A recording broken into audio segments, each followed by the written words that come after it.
Bom dia a todos. É um prazer estar com vocês aqui nessa manhã para a gente discutir a respeito do pré-natal, que é essa atividade importantíssima, né? Que tem que gerar ao final dos 9 meses uma mãe saudável e um conceito saudável também, né? E com todos os percursos, todos os percalços que a gente tem que correr durante esse período, né? E aí a gente bolou esse curso para justamente conseguir ajudar, levar informação de qualidade, né, para todas as mulheres que fazem parte, né, do nosso grupo, né, das gestantes, das mulheres que precisam dessa atenção pré-natal nesse momento, tá? Nós vamos passar para a doutora Inessa, que vai fazer a abertura. A Inessa é diretora da Associação dos Ginecologistas de Minas Gerais e ela vai fazer a abertura desse curso hoje. O curso será feito em 3 módulos, né? Hoje, dia 22 e dia 29, tá? E hoje nós vamos começar do princípio do pré-natal. A Inessa vai fazer a abertura, então, para a gente agora, por favor. Bom dia a todas as gestantes, bom dia a todos os ouvintes. Esse dia hoje é especial, hoje dia 15 de agosto, a gente comemora o Dia da Gestante, então não teria um dia melhor do que esse para a gente iniciar esse nosso novo projeto da Sogimig, que é esse curso voltado aí para gestantes. É um grande prazer poder fazer parte aí desse projeto. O maior objetivo nosso, né, é a gente levar informação de qualidade, informação científica para todas as gestantes que estão passando aí por esse momento, que estão se preparando aí para o parto, né? Vou deixar uma palavrinha aí para todas vocês, gestantes, né? Continuem essa caminhada de preparação, fortaleçam a rede de apoio de vocês. O momento da pandemia fez com que os planos, inclusive, né, dessa preparação para a gravidez, fossem modificados, mas sejam maleáveis, se adaptem e fortaleçam essa rede de apoio de vocês, mantenham os planos para que esse momento que é maravilhoso na vida, né, de todas nós mulheres, ele seja marcante aí para vocês, né? Esse curso, gente, é um curso que há muito tempo a gente deseja fazer na Sogimig e a doutora Thelma, né, nossa colega da Sogimig, tão bem organizou, capitaneou, conversou e reuniu as pessoas para a gente fazer esse curso, né? Então, eu desejo uma excelente manhã de sábado para todos nós, para que a gente tenha bastante conhecimento, para que a gente troque bastante experiências, né? Hoje nós vamos ter 4 palestrantes, né? A Thelma vai apresentar para vocês agora já, bem agora já no início, porque daí a gente já fica com essa apresentação dos palestrantes e depois a gente vai fazendo alguma discussão aí de todos os temas. Não deixem de perguntar, as perguntas que vocês forem tendo dúvidas, coloquem no chat, para que a gente tenha uma interação, para que esse curso seja bastante produtivo para todos nós. Um grande abraço.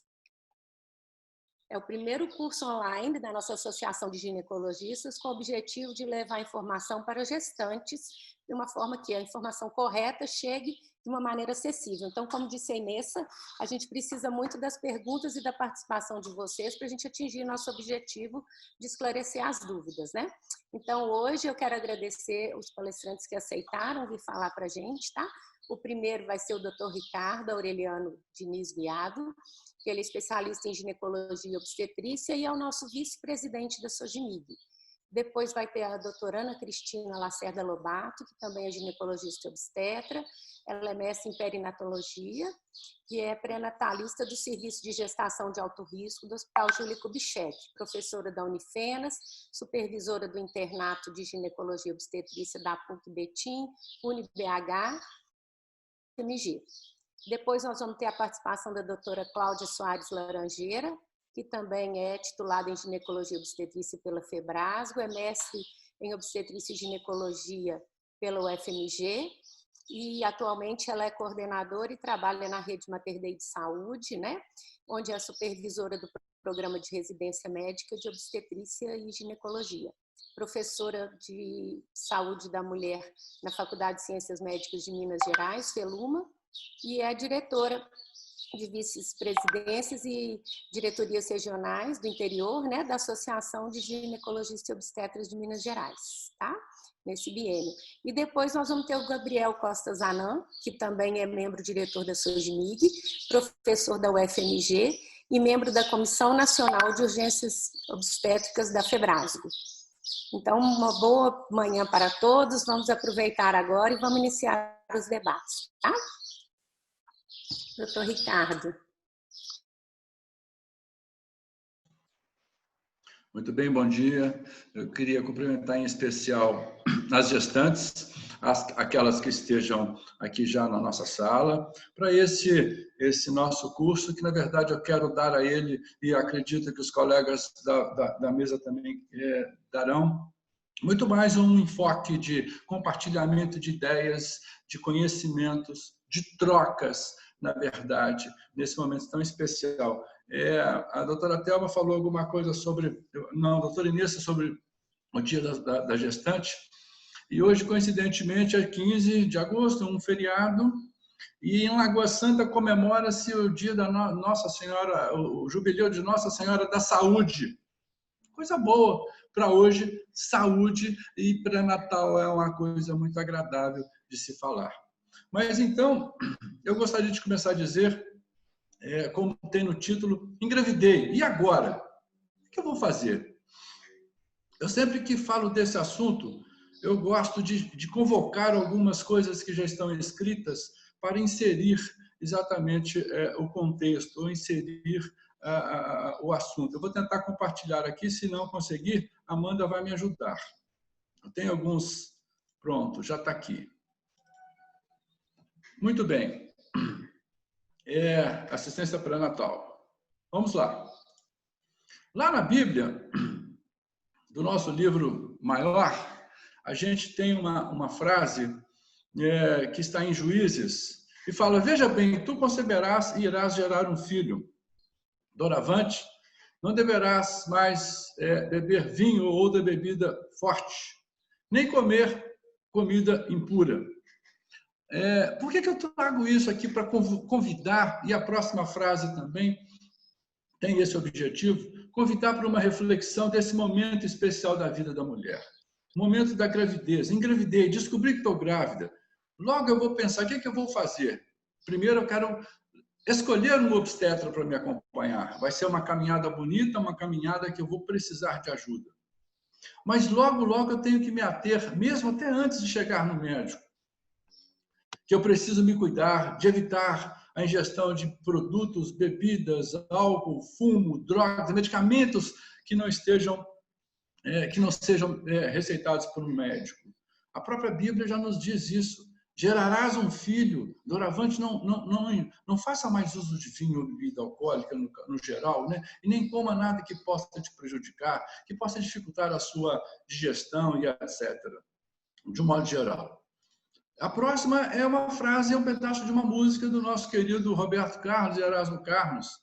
Eu vi a mulher preparando outra pessoa.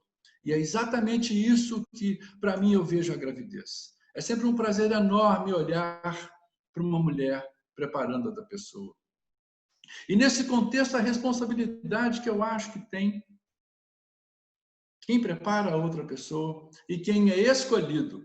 Eu acho que nós somos escolhidos para compartilhar com vocês as suas experiências e o nosso conhecimento para que nós consigamos o nosso objetivo.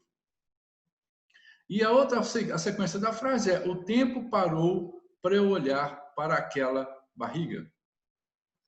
Sabe como é que eu convido as pessoas para pensar nessa frase? Vejam bem, o tempo é o nosso tempo, que começa desde a data da última menstruação até a data do parto, que nós sabemos são 9 meses. 9 meses lunares, 40 semanas. Há sempre uma confusão. Não são 9 meses vezes 4, 36 semanas? Não, não é exatamente assim, porque nós precisamos contar o tempo que precisou para haver a fecundação. E mais alguns dias de diferença, chegamos a 40 semanas em média. Ou seja, a duração de uma gravidez vai desde quando a sua menstruação, por último, desceu, no primeiro dia, até 9 meses para frente, num cálculo que o seu obstetra vai fazer, a sua obstetra vai te ajudar a fazer, de modo mais preciso. Enfim, vamos nos preparar para este momento mágico. E aí a gente vai seguindo com o nosso objetivo. O que que o nosso objetivo tem nesse pré-natal, nessa relação amistosa que deve ser feita, uma relação de companheirismo, de amizade, de compartilhamento com o obstetra, com a obstetra que for escolhida para ser o veículo de transporte dessa preparação da outra pessoa, no caso.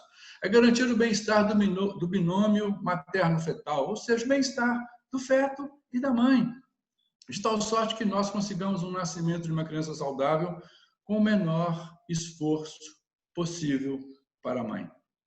É sempre um momento de esforço. Haverá esforços, haverá dificuldades, modificações que nós vamos ouvir mais adiante com a doutora Cláudia Laranjeira, as modificações fisiológicas do seu organismo. Você vai passar por uma série de transformações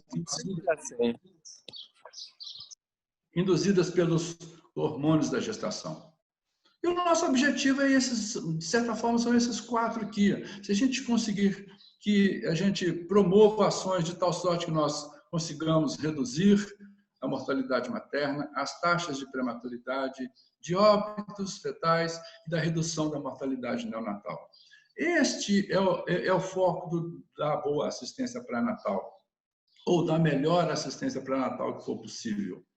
É tentar garantir que nós consigamos perceber antes de acontecer ou antes de complicar indícios que possamos agir para evitar que possa haver um desfecho diferente. Porque todo mundo que engravida quer sair da maternidade, aliás, quer ir para a maternidade, quer sair da maternidade com seu bebê na mão. E esse é o nosso objetivo, com toda certeza. Olhar o tempo que temos para olhar para aquela barriga, o tempo que temos para olhar para aquela pessoa preparando a outra pessoa, é exatamente para que cheguemos ao final e tenhamos motivo de alegria, de agradecimento, de entender que o milagre da vida, entre aspas, o milagre da perpetuação foi concluído nesse momento. Bem, até mesmo logo antes de conseguir o atendimento, chegar ao seu consultório, ao consultório do médico que você escolheu na saúde suplementar, conseguir a consulta nas UBSs, na Unidade Básica de Saúde, da rede pública, às vezes demora um pouco, enfim. Muita gente fala, eu preciso usar o ácido fólico, o folato, está aqui, o repelente, o hidratante. Quando chegar no seu médico, você já pode discutir também qual seria o melhor. Eu estou usando esse, será que é esse? Porque a minha amiga usou, etc. Não é a melhor coisa, mas o ácido fólico já é uma coisa importante. Na verdade, deveria começar a usá-lo antes da concepção. Mas a gente vê que muitas de vocês já nos chegam com HCG positivo, ali com 7, 8 semanas, 6 semanas, etc., 2 meses em média, e ainda não estão tomando ácido fólico. Da mesma forma que o repelente passou a ser uma coisa muito importante à base de caridina, desde o surgimento daqueles casos de microcefalia causados pela Zika, pelo vírus da Zika, lá no Nordeste, que nos assustou a todos. Então, foi introduzido isso. E o hidratante toda mulher gosta de usar, faz parte da rotina do seu dia a dia, e agora muito mais porque a pele sofre muito nesse processo gestacional. Mas, enfim, no bom atendimento, no atendimento que nós consigamos oferecer, a gente precisa colher os antecedentes pessoais, os dados, a sua história, conversar com você. Nós temos que trocar informações. É isso que é a função do pré-natalista. Saber de você, saber dos seus familiares, saber dos seus antecedentes obstétricos. É a sua primeira gravidez, é a segunda, houve alguma coisa na primeira? O parto foi tranquilo, foi por baixo, foi parto normal, foi cesariana, foi isso, foi aquilo. Você tem algum problema de saúde, toma algum medicamento, fazer seu exame, medir sua pressão. E depois a gente vai partir para os seus exames laboratoriais. É importante ter um mito, uma coisa muito estranha, que muitas pessoas acham que durante o pré-natal não é possível que seja feito um toque, o exame ginecológico, o exame obstétrico, um toque obstétrico. E durante o curso do pré-natal são necessários, sim, as avaliações através do toque do colo do útero, de conteúdo de vagina diferente que possa surgir ao longo da gravidez. Enfim, é um exame que faz parte da boa assistência, da boa prática, do momento em que vocês precisam ser ajudadas, de certa forma. E o laboratório tem uma série de exames, os seus médicos todos, nós obstetras, iremos apresentar a necessidade de conhecer seu tipo sanguíneo, o seu fator RH. É importante essa história do RH, muita gente já sabe disso, o RH negativo, o RH positivo, o que eu faço? Mas, neném, eu sou RH negativo, meu marido é RH positivo. Tem algum problema? Eu estou na primeira gravidez, eu estou na segunda gravidez. Enfim, o problema, de certa forma, existe potencialmente. Ele não existe, ele pode acontecer. Daí a gente acompanha com esse cumbis indireto, a gente acompanha com este exame, a gente pesquisa as reservas de ferro, de hemoglobina, a gente faz os exames sorológicos importantes do HIV/AIDS, do VDRL, que é para sífilis, a gente faz as hepatites, a gente estuda a tireoide nessa primeira fase, logo nos primeiros, ainda dentro do primeiro trimestre, uma vez que a gravidez é dividida em 3 trimestres, primeiro trimestre, segundo trimestre e terceiro trimestre, e no primeiro trimestre é mandatório, é necessário que aquela pessoa que está preparando a outra pessoa faça esses exames. É necessário que nós os apresentemos a vocês para que nós consigamos ter exatamente a condição de dar sequência de um modo mais seguro. Temos que fazer a glicemia, o diabetes gestacional, vamos pesquisar a urina, a cultura de urina, o exame preventivo, se ele estiver atrasado, se ele estiver por mais de um ano. É muito importante o exame de urina, porque o exame de urina, muitas vezes aparecem bactérias que não dão sintomas, e é um quadro perigoso. Por isso é preciso fazer a cultura da urina. Tem bactérias que são absolutamente assintomáticas, mas podem comprometer o início agora no primeiro trimestre. Esses exames aqui também, durante o segmento, devem ser repetidos ao longo da gestação. A toxoplasmose, a rubéola, o citomegalovírus, que eu até esqueci de falar do citomegalovírus, que eu vou aproveitar agora. O citomegalovírus, até de certa forma, não vinha sendo feito com muita frequência, mas depois do surgimento dos casos de microcefalia causados pelo vírus da Zika, facilitados pelo Aedes aegypti, nosso país, infelizmente, ainda convive com altos índices de dengue, de doenças que a gente chama de arboviroses, ou seja, são vírus que são passados através da picada do Aedes aegypti. Bem, a Zika levava à microcefalia, e o citomegalovírus é um vírus que a gente, quando a gente confirma a presença dele no pré-natal, a gente vai acompanhando, mas ele pode levar à microcefalia, por isso ele voltou a ser incluso aqui nessa rotina do pré-natal. A toxoplasmose, que é aquela coisa que eles falam, muitas vezes vocês ouvem dizer que é a doença do gato, às vezes do cachorro, erroneamente. Não tem nenhum problema conviver com o gato, isso é uma coisa natural. A toxoplasmose a gente já teve exposição, nós vamos pesquisar através da sorologia. E vamos repetir no terceiro trimestre o HIV/AIDS, o VDRL, as hepatites, em casos de grupos mais de risco. Fazemos aqui a glicemia, que é a curva glicêmica, que é o rastreamento do diabetes gestacional entre 24 e 28 semanas, podendo chegar até 30 semanas. Existe um exame muito legal que a gente precisa fazer. Quando eu digo legal, é por quê? Porque tem todo mundo chama o exame de exame do cotonete. É aquele exame da procura dessa bactéria Streptococcus do grupo B. Extremamente importante, que deve ser feito dentro desse período, ou até mais próximo de 37 semanas. É uma bactéria que, se presente, ela tem como um habitat natural os próprios intestinos nossos. mas ela migra para a borda do orifício anal e, às vezes, ganha o canal vaginal. É uma bactéria super importante que nós pesquisemos a presença no seu corpo, no corpo daquela mulher que esteja preparando a outra pessoa, para evitar que essa bactéria entre em contato com o seu feto, quando ele sair, quando ele passar por aquele canal, se lá estiver presente.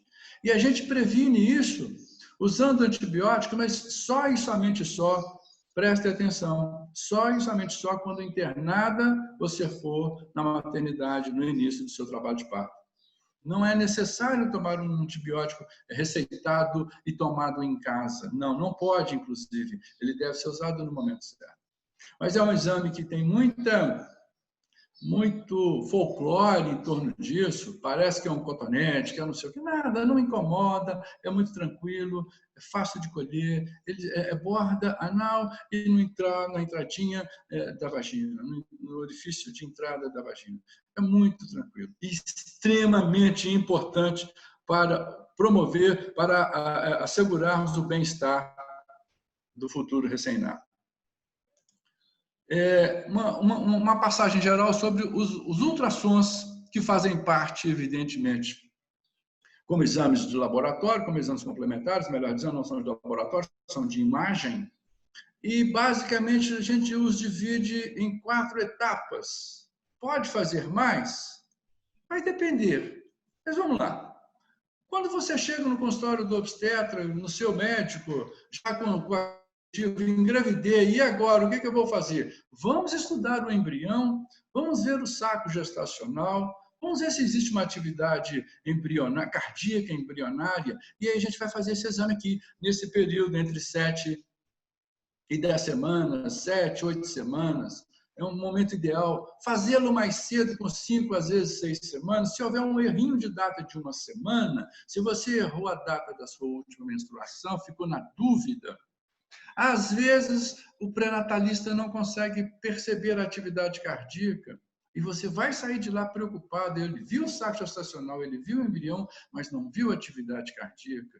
Isso não é bom. Fazê-lo no momento certo é mais apropriado, porque a gente sai de lá alegre, saltitante e feliz, como eu gosto de brincar com as pacientes que me dão o prazer de acompanhá-las.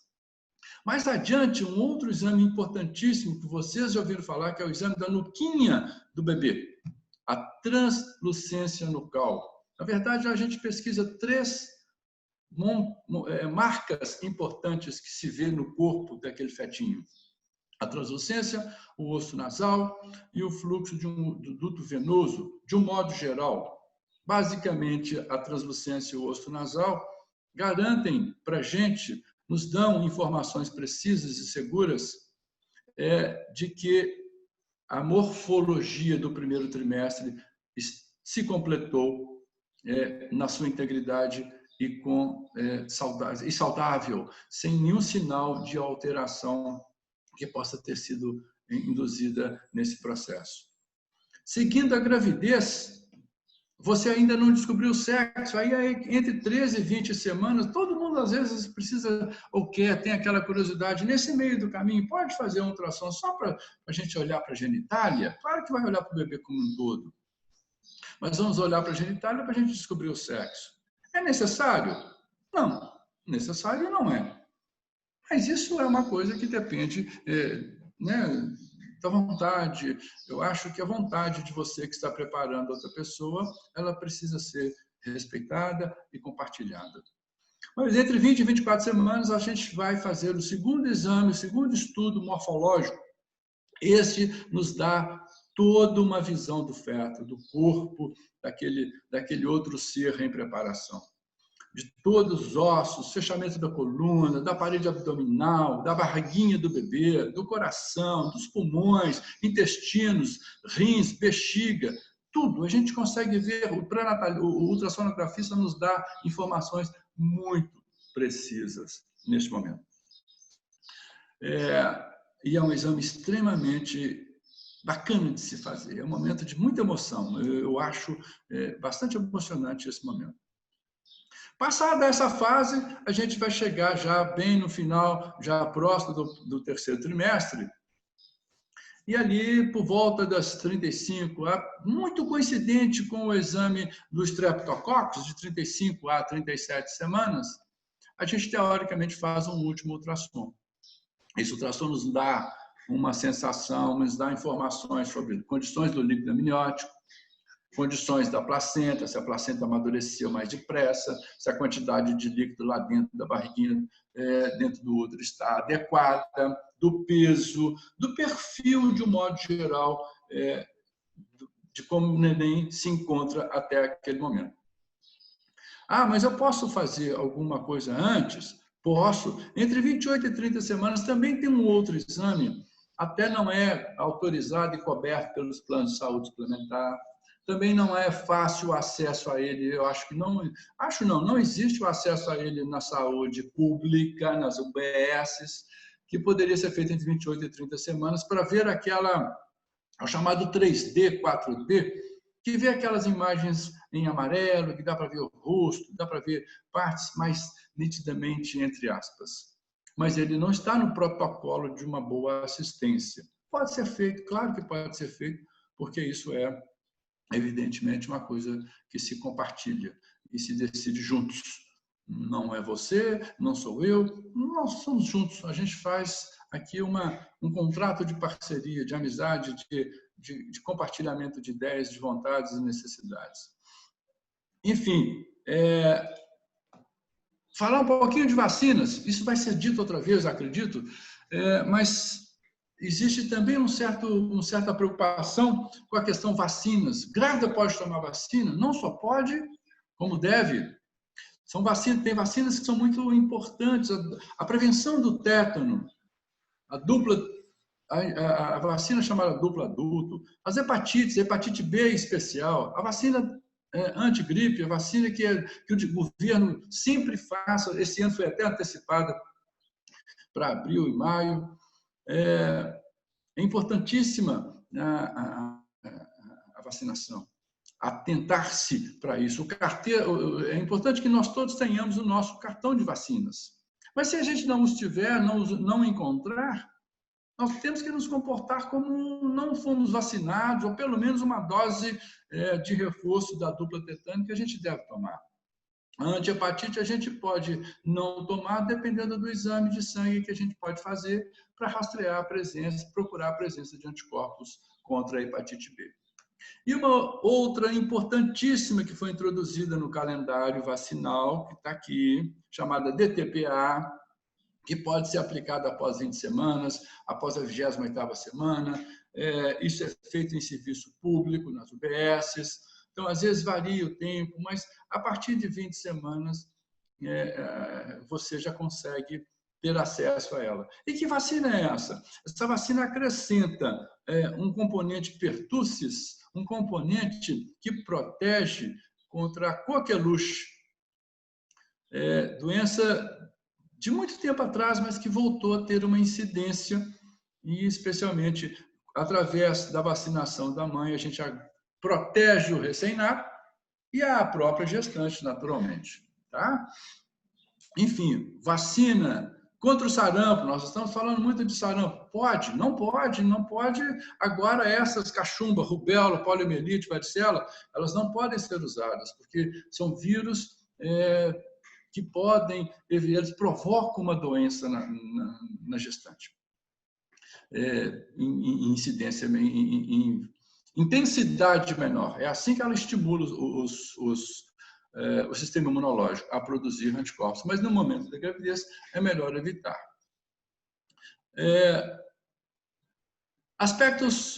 Outros aspectos que a gente pode falar durante esse momento importante, que são sempre dúvidas que existem, e eu tenho certeza voltaremos a esse tópico, com a doutora Cláudia Laranjeira, se não me engano. Mas exercícios físicos são importantes, necessários.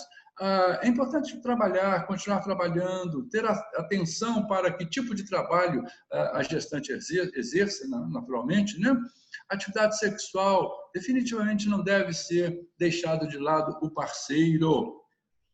É importante compartilhar, continuar tendo uma vida que se tinha antes da gestação. É claro que vai ser diferente. Dirigir automóvel, viagens de avião, essas coisas serão mais bem esclarecidas, melhor esclarecidas. Mas são dúvidas frequentes em todo o pré-natal e nunca devem deixar de ser perguntadas, ser esclarecidas. Existe eu ouço muito uma pergunta assim: eu posso andar de moto? É uma pergunta difícil de responder, né, gente? Porque se vocês pensarem bem, eu sou motociclista e eu adoro motocicleta. Então, quando me perguntam isso, eu fico muito à vontade para responder que o risco é o mesmo risco que a gente tem, que eu tenho, aumentado, evidentemente, pela condição da gestação. E o risco que a gente tem é o risco de a gente sofrer um acidente. Agora, uma gravidez de curso natural, normal, sem nenhuma intercorrência, não vai ser andar na motocicleta, pilotar ou na garupa, devagar, com todos os cuidados que requerem a condição de uma pessoa que esteja preparando outra. Não vejo, não há porquê. Enfim, para finalizar aqui definitivamente, né, para eu encerrar a minha participação, minha contribuição a vocês que nos deram o prazer, a honra de estar aqui na nossa sala, aos meus colegas de mesa, que irão aprofundar ainda mais na nossa conversa, em nossos compartilhamentos de informação e experiências. Eu gostaria de dizer que de fato, para o obstetra, um momento de muita clareza, muita emoção, sabe? Primeiro, ser escolhido, quando vocês chegam com aquele HCG e com aquela bolsa cheia de dúvidas, de expectativas, de ansiedade. É muito bacana a gente ir junto a cada 4 semanas, na fase inicial da gestação. E, ao final, depois das 36 semanas, nós nos encontraremos semanalmente para tentar tirar cada dúvida que vai surgindo, porque a cada trimestre nós temos uma outra pessoa preparando a mesma pessoa. Enfim, eu quero agradecer a presença de todos, quero agradecer a doutora Thelma Figueiredo pelo carinho de ter me convidado, de ter me colocado junto a colegas tão bem qualificados para dividir um pouquinho desse conhecimento sobre a assistência pré-natal. Bom dia a todos e continuamos juntos, por favor. Doutora Thelma, muito obrigado. Eu que agradeço, Ricardo, foi excelente. Já estão surgindo perguntas aqui para você, mas nós vamos fazer o seguinte, a gente vai dar a palavra aos outros palestrantes e no final a gente responde todas as perguntas. Tá bom? Okay. Então, agora nós vamos passar para a doutora Ana Cristina, que vai falar para a gente das modificações que ocorrem com o corpo, né? Se é normal sentir esse tanto de coisa que a grávida sente, né? E até muito bacana, como o Ricardo falou, que na hora da consulta, que vocês levem para o seu médico, na hora do pré-natal, é a hora certa de tirar todas as dúvidas. Então, como o encontro é uma vez no mês, né? Durante o mês, o que for surgindo de dúvida, é interessante até que vocês anotem para quando chegar na consulta poder esclarecer direitinho, tá bom? Então, a Ana vai falar para a gente agora sobre as mudanças que ocorrem no corpo da gestante, né? Se é normal sentir tanta coisa assim, como é o que acontece, né, na gravidez. E eu brinco muito com as minhas pacientes, sabe, Ana Cristina, que elas vão queixando coisa, aí no final a gente fala assim, gravidez foi ótima, você não teve nada, só isso tudo, né? Obrigada, Thelma. Queria agradecer a Sojimig o convite, né? É uma honra poder compartilhar com os colegas e com as gestantes um pouquinho do nosso conhecimento. Parabenizar as gestantes que estão vivendo esse momento tão especial na vida, que é o criar o outro, né? O preparar o outro dentro de si. Então, para que essa preparação do outro seja feita, o nosso corpo, ele sofre uma série de alterações que vão impactar na nossa qualidade de vida durante a gravidez. Quando eu estava preparando essa aula, eu até conversei com os colegas no começo, a sensação que a gente tem é que a gente vai falar somente das queixas e do por que eu vou ficar grávida, né? Se tem tantos sintomas assim. E não é bem por aí. A gravidez, ela vai ocasionar uma série de alterações no corpo da mulher pode causar alguns sintomas, alguns desconfortos. Eu acho que o principal para a gestante é a dúvida sobre se isso encontra-se dentro do normal ou se isso é alguma patologia, alguma doença que a gente deva se preocupar. Essas alterações da gravidez, elas são inevitáveis. Elas são temporárias, estão presentes em quase todas as mulheres, em grau variável. Não necessariamente nós vamos ter todas essas sintomatologias. Cada uma tem uma especificidade baseada na reação do seu corpo ao crescimento do bebê. Então, nós vamos conversar um pouquinho o que é normal, se é normal sentir isso. Uma das queixas mais frequentes na gravidez é o enjoo e os vômitos. Eles acontecem muito no primeiro trimestre, né, que é no comecinho da gravidez. Tem paciente que relata esses sintomas durante toda a gravidez. E um do motivo que acontece, né, que fica mais frequente, é o aumento do hormônio da gravidez na circulação materna. As pacientes relatam muito também a mudança do paladar. A gente observa uma mudança no olfato, às vezes coisas, alimentos que a gente adorava, nem sempre tem o mesmo gosto, coisas que a gente não tinha muita atração, passa a ter um desejo, mais palatável, né? Que passa a ser esse alimento. Outro ponto na região bucal que a gente percebe é uma hipersensibilidade da gengiva. Os pacientes relatam que, às vezes, ao escovar os dentes, acontecem sangramentos, pequenos sangramentos locais. Isso pode acontecer porque a gengiva fica mais inchada, tem um edema, um aumento da vascularização, e associado à placa bacteriana, acontece uma gengivite, que deixa mais sensível e na hora da escovação pode sangrar. Então, é importantíssimo que mantenha acompanhamento com o dentista nesse momento. Algumas pacientes têm uma salivação excessiva, que é chamada de cialorreia. Essa salivação, a gente tem uma desregulação desse eixo sináptico, que é quando a paciente produz a maior quantidade, a saliva fica um pouco mais amarga e às vezes é difícil deglutir. Para todos esses sintomas, é importante que se alimente de tempos em tempos, não deixe o estômago muito vazio, que você coma aquilo que você tem uma aceitação melhor, uma qualidade alimentar mais saudável e a hidratação. A hidratação é fundamental para a melhoria da maioria desses sintomas. Em relação ao nosso trato gastrointestinal, o que a gente observa? A progesterona, ela vai atuar na parte do estômago, do intestino, a musculatura lisa, ela vai toda ficar mais relaxada e a gente observa um relaxamento dessa conexão do esôfago para o estômago e do intestino, do esfíncter. Os esfíncteres, eles ficam com menos tônus. O estômago, a digestão, ela passa a ser mais lenta, então o esvaziamento é mais lento. Com isso, a gente observa a sensação de pirose, né, que é quando tem um refluxo do estômago para o esôfago, e a sensação da azia, dependendo do alimento que a gente come, ela fica mais intensa ou não. Com esse trânsito todo mais lento do aparelho digestivo, nosso intestino começa a ficar um pouquinho, as fezes vão descendo mais devagar, e aí você tem uma maior absorção da água das fezes. E aí você vai ocasionar o intestino preso, que é a constipação.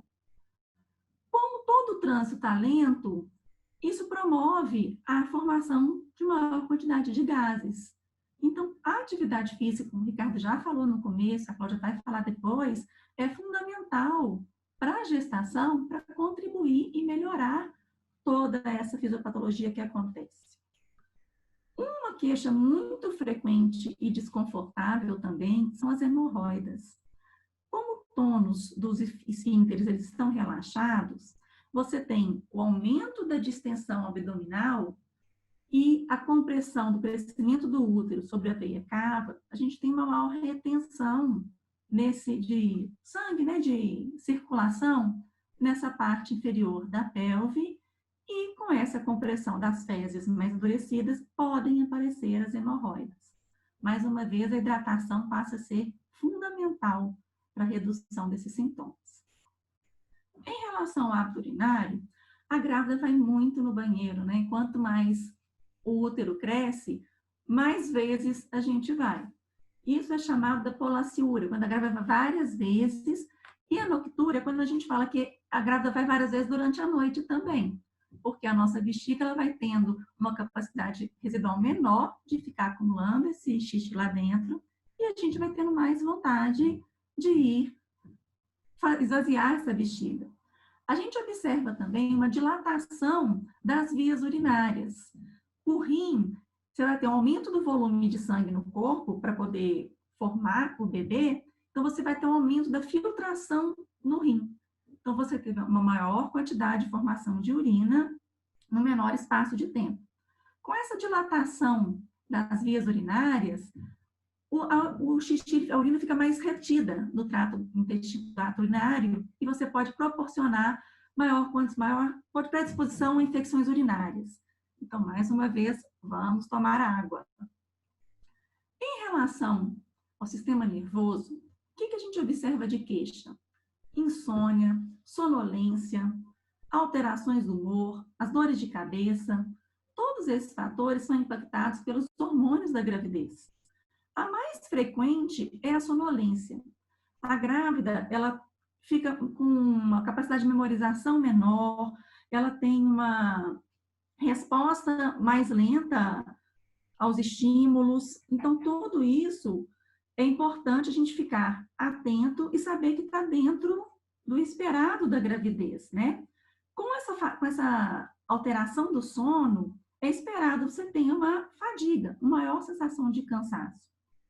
Se a mulher, com todas as alterações hormonais que a gente tem mensalmente, já tem as alterações do humor ao longo do nosso ciclo, na gravidez, essas alterações são mais exacerbadas. Então, a gente fica mais sensível, com choro mais fácil. Outro momento importante é porque o corpo nosso está mudando toda a parte física, a gente tem todo o impacto psicológico durante a gravidez, da preparação do bebê, de como que a mulher, quando engravida, ela já pensa que faculdade que o filho vai fazer. Então, a nossa cabeça, ela vai muito além e cria expectativas e ansiedades, o que contribui para essa maior sensibilização. E as dores de cabeça, impactados frente a tudo isso, elas podem acontecer com mais frequência, ainda mais quem tem predisposição a esse sintoma. Em relação à pele, o que a gente pode observar? A progesterona, ela é um hormônio responsável pelo aumento da oleosidade, e ela está aumentada na gravidez. Então, podem surgir as acnes, os pelos finos, eles podem aumentar a quantidade, e a gente observa também essa hiperpigmentação de algumas áreas do corpo, como, por exemplo, cloasma, que é essas manchas que aparecem no rosto, que também podem ser chamadas de melasma, a linha nigras, que é essa linha escura que aparece na barriga. A gente observa também uma maior coloração na região da areola, axilas, virilhas e região de vagina. Então, podem se tornar mais escuras e, normalmente, isso ela regride após a gestação. Um fator importante é a exposição solar. A exposição solar ela pode aumentar essa pigmentação e aí deixar as manchas depois, né? Não desaparecerem por completo. Então, o uso do protetor solar é fundamental. Em relação aos pelos, a grande vantagem é que, durante a gravidez, os cabelos ficam maravilhosos, né? Você não tem, a queda fica menor, então você tem um cabelo mais volumoso. Ainda em relação à pele, um dos pontos que é muito questionado em relação às estrias e celulites. Ambas, elas têm um impacto genético da formação. Então, tem paciente que tem uma distensão grande abdominal e não tem nada, e tem paciente que nem sempre tem uma distensão grande e aparecem as estrias. O que a gente pode fazer para minimizar o aparecimento delas? Hidratação local. Então, é importante que a pele seja sempre hidratada. Na gravidez, por mais que a gente use nossos cremes há muitos anos, você tem uma maior sensibilidade da pele. Então, às vezes, aqueles produtos que a gente utilizava durante muitos anos, eles passam a causar alguma irritação local. Então, é importante conversar com seu médico, com o dermatologista, com o pré-natalista, sobre os produtos mais adequados e acompanhar a manifestação de cada um deles no seu corpo. O prurido da gestação, ele pode ser dentro do habitual e pode ser uma manifestação de uma doença. Mais uma vez, é importante a gente conversar e ter esse acompanhamento dos médicos em relação às manifestações que surgem. Esse prurido, você vai ter umas manchinhas vermelhas em todo o abdômen e muitas pessoas falam, quando você tem a coça a barriga, aumenta a chance de estria. Não, não tem nada disso de conexão. Em relação ao aumento de varizes e ao edema dos inchaços do membro inferior, né, dos pés, às vezes das mãos, é muito frequente essa queixa, porque com o crescimento do útero e o aumento da vascularização e da circulação do sangue pelo corpo, a gente observa essa compressão de algumas veias e o sangue que desce para oxigenar os nossos membros inferiores, depois sobe para poder receber o oxigênio, ele vai ficando mais retido na parte inferior. Então, a gente tem uma estase venosa que pode ocasionar esses edemas. Então, é importante o uso de meias e o acompanhamento de perto dessas manifestações. Em relação ao aparelho osteomuscular, para desenvolver, né, a paciente ela tem uma lordose, que é aumento dessa curvatura da coluna, uma projeção do abdômen para frente e os ombros acabam ficando mais para trás. Então, você tem uma postura mais ereta, mas essa lordose é acentuada. Isso daqui acontece para você ter um deslocamento do eixo da gravidade, para você ter um melhor equilíbrio. Com isso, a gente começa a andar com as pernas um pouquinho mais afastadas e ter a famosa marcha alterada, marcha anserina, que é aquele andar de ganso, que a pessoa balança para um lado e para o outro para manter o seu equilíbrio. Por causa de todas essas alterações, da dilatação da região pélvica, a pelve e o quadril, ele vai se distender, vai aumentar a sua ângulo de abertura para poder a passagem do bebê. Então, você pode também ter esses sintomas de parestesias, que são os formigamentos, as cãibras nos membros inferiores. As parestesias acontecem muito nas extremidades. Então, o paciente queixa em nariz, em mãos. Todo esse sistema osteomuscular, ele sofre um impacto muito grande de alguns hormônios, como, por exemplo, a relaxina, que ela vai relaxar essas articulações para propiciar um adequado preparo para o parto normal. Então, você tem toda essa consequência em relação ao preparo do corpo. Em relação à falta de ar e o cansaço, a gente consegue observar bem aqui na foto o pulmão de uma mulher não grávida e o pulmão de uma gestante. Então, você tem um deslocamento do diafragma aqui e uma menor capacidade residual do pulmão. Então, com isso, a respiração ela fica mais rápida, a gente tem uma hiperventilação e essa sensação de cansaço e de falta de ar, ela pode acontecer com o decorrer da gravidez, sempre importante o acompanhamento para poder avaliar se está tudo direitinho. A grávida queixa muita congestão nasal, o nariz fica entupido com mais frequência. A gente não está hiperventilando, a gente não está respirando e expirando com maior frequência em respirações mais curtas. Com isso e com o edema todo ocasionado pela progesterona, o nariz fica mais inchadinho mesmo. E aí, a hidratação e a realização de lavagem com soro, ela pode ser fundamental para reduzir esses sintomas. A mama, ela vai aumentar muito de volume no evoluir da gravidez, ela aumenta a coloração, igual eu falei na parte da pele, e ela fica mais hipersensível. Então, tem paciente que queixa que até o sutiã fica incomodando na hora de tocar. Toda essa sensibilidade, ela é ocasionada por essa preparação do corpo. Aqui na mama pode surgir essas bolinhas, que ficam em maior relevo, que são chamadas de tubérculos de Montgomery. Isso também faz parte das alterações fisiológicas da gravidez. O que muda no meu corpo? O útero, ele vai aumentar de 500 a 1000 vezes o seu volume inicial. Você tem um aumento do fluxo de sangue, da quantidade de sangue que circula no seu corpo, para poder ter uma melhor oxigenação da placenta. E você tem um fortalecimento dessas fibras musculares para poder preparar o seu corpo para o nascimento. Falando Tendo tudo isso, onde que está então a magia de ficar grávida, né? São tantos sintomas, são tantas alterações que podem acontecer. Eu acho que a magia está no cuidar, no poder preparar um outro indivíduo dentro de si. Você permitir que o bebê ele cresça, que você é capaz de nutrir, sentir o bebê mexendo dentro de si, é um momento único na vida de cada mulher. Aí está a magia. Você ter essa conexão tão forte com esse serzinho que está aí dentro. E tudo isso vale a pena. Tudo isso vai passar. E depois, quando temos ele no colo, a gente percebe que a gente costuma falar, a gente esqueceu o que aconteceu nos sintomas da gravidez. Porque muitas engravidamos de novo. Porque não tem preço a gente receber esse bebê no nosso colo. Queria agradecer, então, às gestantes e lembrar que tem muitas alterações, são muitas coisas que acontecem, mas que vale muito a pena viver esse momento. Obrigada.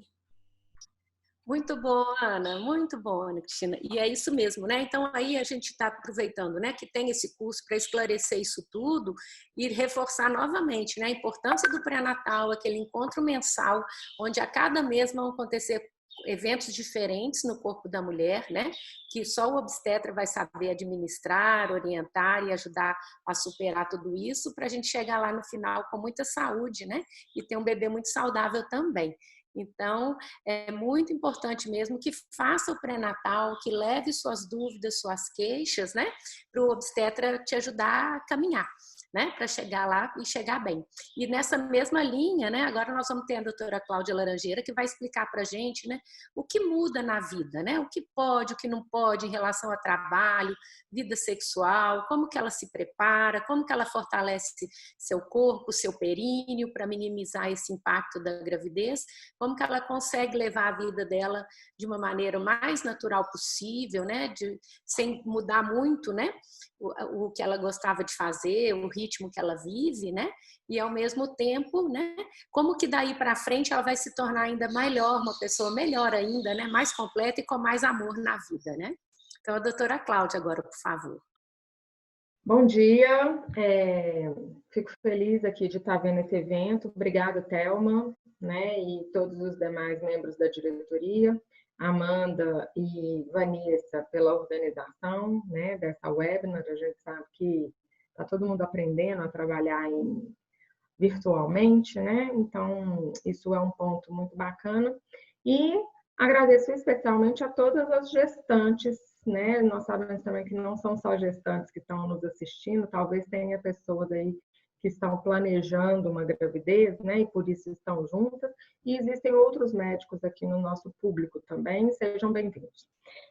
Bom, eu vou fazer uma discussão informal, né? Eu quero falar muito de atividade física, né? Que era o principal tema que foi destinado a mim.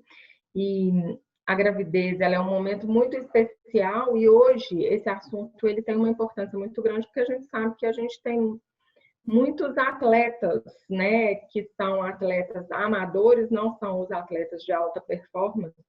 Atividade física é um hábito de vida que tem aumentado, né, em todos os níveis, né, socioeconômicos, então a gente sabe que isso tem um impacto muito grande na saúde.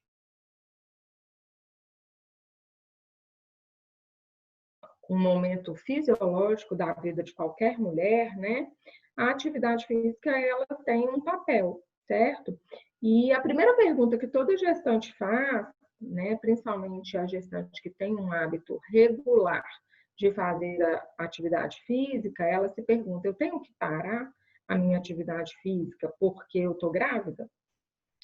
E a resposta principal, a que vem mais rápida, é não, você não precisa parar a sua atividade física e nem deve, certo? Por quê? Porque a atividade física, ela traz benefícios não é na gravidez também, certo?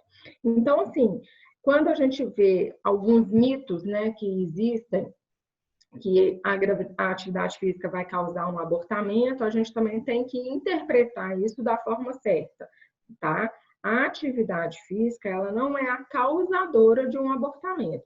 Somente as pacientes de risco para um abortamento não devem fazer atividade física, principalmente naquele momento de risco maior, que é antes das 12 semanas, principalmente, mas ela pode também adequar a atividade física que ela faz.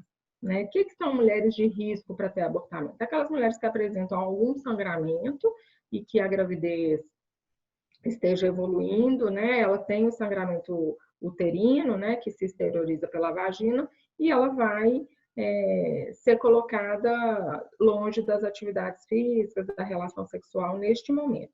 Ou aquelas mulheres que, numa gravidez mais avançada, têm algum fator de risco para parto prematuro, por contrações que começam precocemente na gravidez, ou aquela paciente que rompeu a bolsa e está fazendo uma conduta conservadora, essas mulheres de risco. E esses riscos, eles são avaliados individualmente, certo? Então, isso aí é uma conversa, um bate-papo para o médico que está fazendo seu pré-natal, para as mulheres de risco. Se você tem uma gravidez que está evoluindo bem, a atividade física ela é muito bem-vinda. A Ana Cristina já falou das alterações fisiológicas, mas quando você engravida e você tem o hábito de fazer atividade física, você vai ver que você vai precisar adaptar. Você talvez não consiga, se você corre, por exemplo, você não consiga correr na mesma velocidade e a mesma distância que você corria antes, porque existe uma diluição, né? Então, você vai ter um aumento de volume sanguíneo, né, circulante, e o seu coração continua o mesmo. Então, ele vai ter que aumentar a frequência dele já sem você fazer atividade física. Então, você vai ter que adaptar o tipo de atividade física que você faz.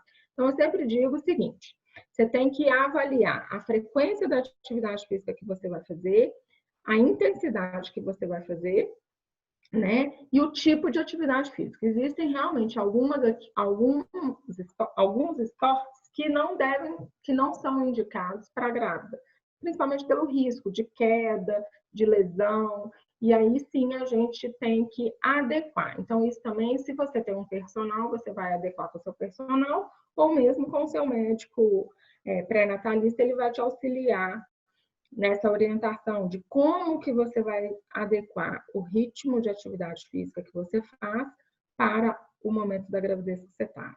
Outra atividade física que deve ser evitada, né, pelos riscos, é o mergulho, né, são atividades físicas que exigem tempo de apneia, e aí você vai evitar. Ou atividades físicas que você vai ficar muito deitada, né, na posição deitada de barriga para cima, né, pelo risco de compressão de uma veia que a gente tem dentro do abdômen. E aí você pode ficar desconfortável nesse momento durante esse exercício. Então, a outra pergunta é o seguinte, eu não faço atividade física, mas o meu médico disse que a atividade física faz bem para a gestante. Realmente, a atividade física faz bem para a gestante. Então, se você vai começar uma atividade física, também precisa dessa orientação. Você vai ter que definir qual a frequência da atividade física que você vai fazer, você vai aumentar ela progressivamente, qual a intensidade que você vai começar. Eu sempre falo que uma coisa que a gente usa muito para a grávida que está começando a fazer atividade física, ela fica muito preocupada de contar a frequência cardíaca. Eu falei assim, a intensidade, você pode fazer o teste da fala, que é aquele teste simples, né? Você tem que conseguir conversar enquanto você está fazendo atividade física. Esse teste é um teste rápido e que você percebe. Você está caminhando na esteira, então você tem que conseguir conversar com quem está ao seu lado. Se você não estiver conseguindo conversar e caminhar ao mesmo tempo, talvez a intensidade ainda não esteja adequada para você. Você tem que reduzir para ir aumentando progressivamente para você adquirindo o condicionamento cardiovascular necessário, certo? Então, isso também é importante. Mas é muito importante vocês usarem os profissionais especializados nessa área, ou o personal, que é o educador físico, ou a fisioterapeuta que esteja próxima a você, tá? Para ela te auxiliar na escolha, na definição de frequência, de quantas vezes por semana você vai fazer, na definição de intensidade e no tipo de atividade física. tem atividades físicas que são mais adequadas para a gestante, principalmente quando o abdômen está muito grande, certo? Então, isso é importante. Se você não faz nenhuma atividade física, engravidou e pretende começar, pode começar. Ótimo, é super bem-vinda. Isso tem benefícios. Quais são os benefícios?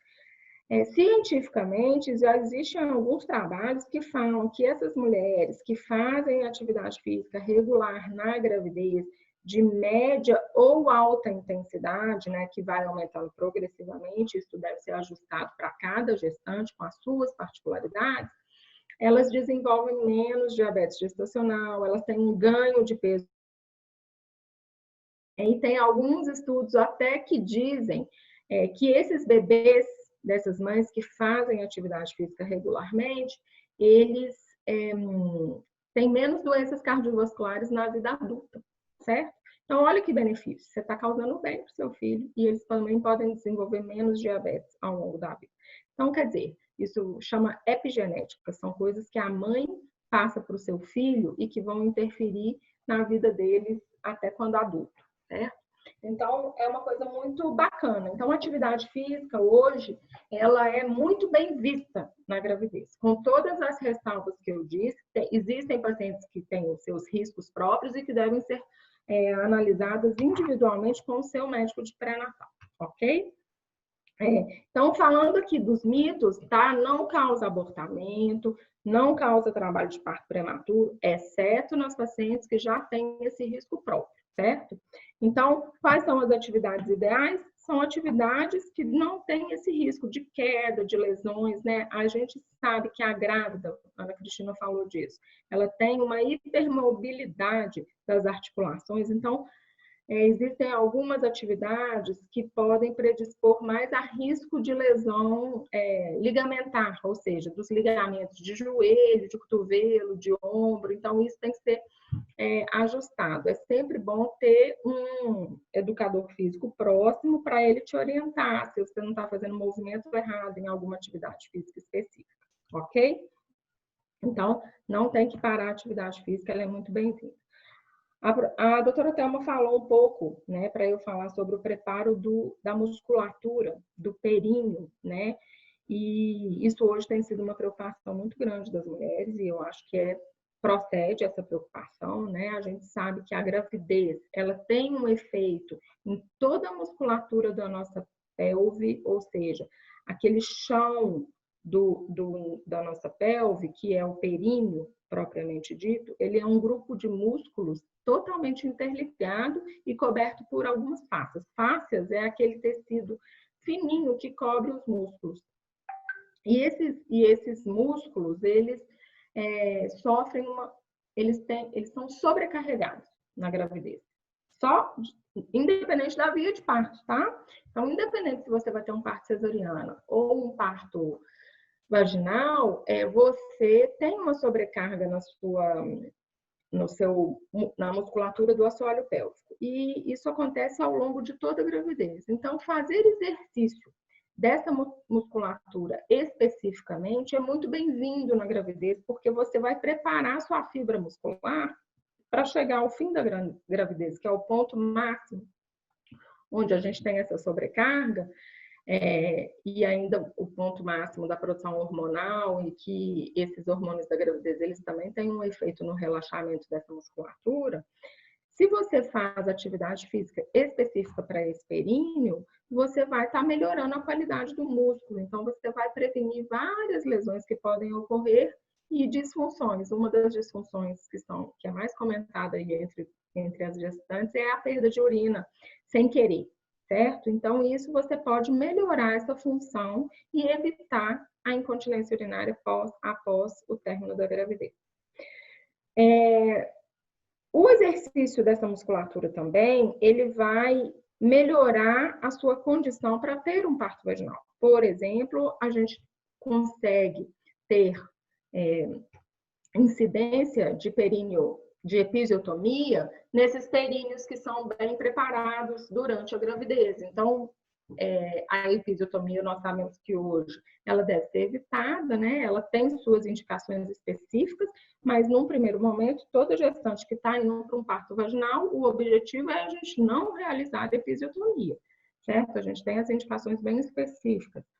Então, se você tem uma musculatura bem preparada, a chance de você realmente não precisar da episiotomia, ela aumenta, porque você deu mais condição para a sua fibra muscular do períneo esticar sem romper, sem ela arrebentar, sem você ter o que a gente chama de laceração. Então, você tem uma chance menor de precisar de um epísio e menor ainda de ter lacerações graves que podem se estender até o ânus, por exemplo. Certo? Outra coisa que acontece, você consegue ter um parto. Antigamente a gente achava que se você exercitasse muito a musculatura, essa musculatura ia ficar tão forte que isso ia atrasar o seu parto, certo? Ia atrasar o seu período da expulsão, que a gente chama de período expulsivo, que é o desprendimento da cabecinha do bebê.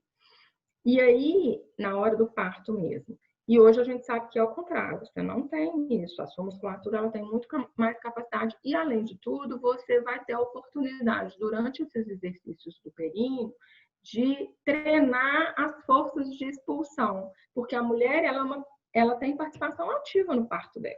Então, essa participação ativa, ela merece ser treinada. Então, esse treinamento ele também vai te auxiliar no momento do parto para que você esteja mais preparada para o período expulsivo, né? E você sinta todos os puxos. O puxo é aquele reflexo que a gente tem de como se você fosse evacuar mesmo para fazer o desprendimento do bebê. Você vai ter essa percepção muito melhor quando você faz esses exercícios específicos do períneo. Quem faz esses exercícios específicos do períneo?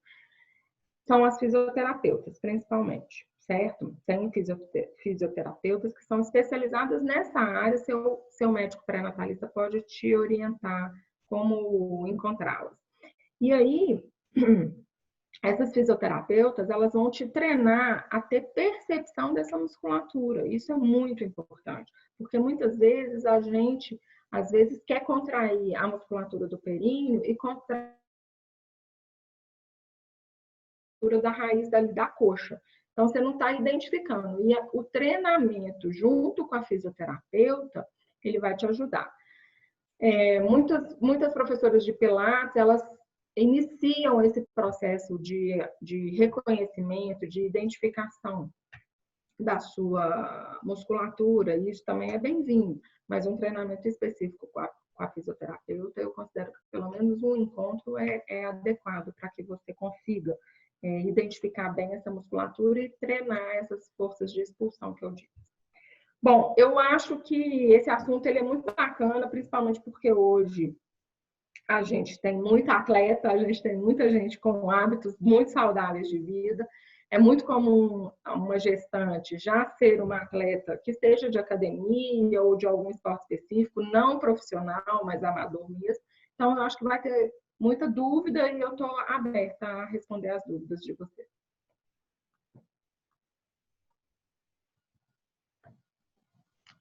Excelente, Cláudia. Já estão surgindo perguntas aqui para você também, mas já está ficando um pouco tarde, então nós vamos fazer como das outras palestras, tá? A gente vai passar agora a palavra para o Gabriel, que vai falar para a gente do que mudou no pré-natal, o que mudou, né? Mudou muita coisa nessa época do Covid, mas o que mudou na assistência pré-natal, o que isso modifica a vida da gestante, e aí no final a gente responde todas as perguntas, tá bom? Então vou passar para o Gabriel agora, por favor. Bem, bom dia a todos, né? É uma grande satisfação, sem sombra de dúvida, estar aqui conversando com vocês hoje pela manhã. A Inês ressaltou muito bem no início das nossas falas que esse é um momento em que nós estamos vivendo uma situação muito crítica, né, na história da humanidade, um momento de grande ansiedade para todos, né, não só para gestantes, mas para todas as famílias.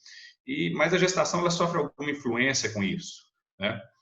E a Sojimic, dentro desse contexto, aí, ela decidiu ter ações, né? E uma dessas ações é realmente esse curso de gestantes, que é uma retomada que foi idealizado pela Thelma, né? e que, na verdade, ele, né, já estava sendo, a Sojimig já namorava com essa ideia há algum tempo, e somente agora, né, vendo essa necessidade de apoiar as nossas gestantes, de trazer para as gestantes as informações, né, como elas devem ser dadas, na verdade, porque agora com essa Covid, a gente tem visto como que essas fake news ou as informações de baixa qualidade, elas podem impactar e causar até danos mesmo à saúde das pessoas. Então, a Sojimig, ela vem nesse movimento de apoiar cada vez mais as nossas mulheres.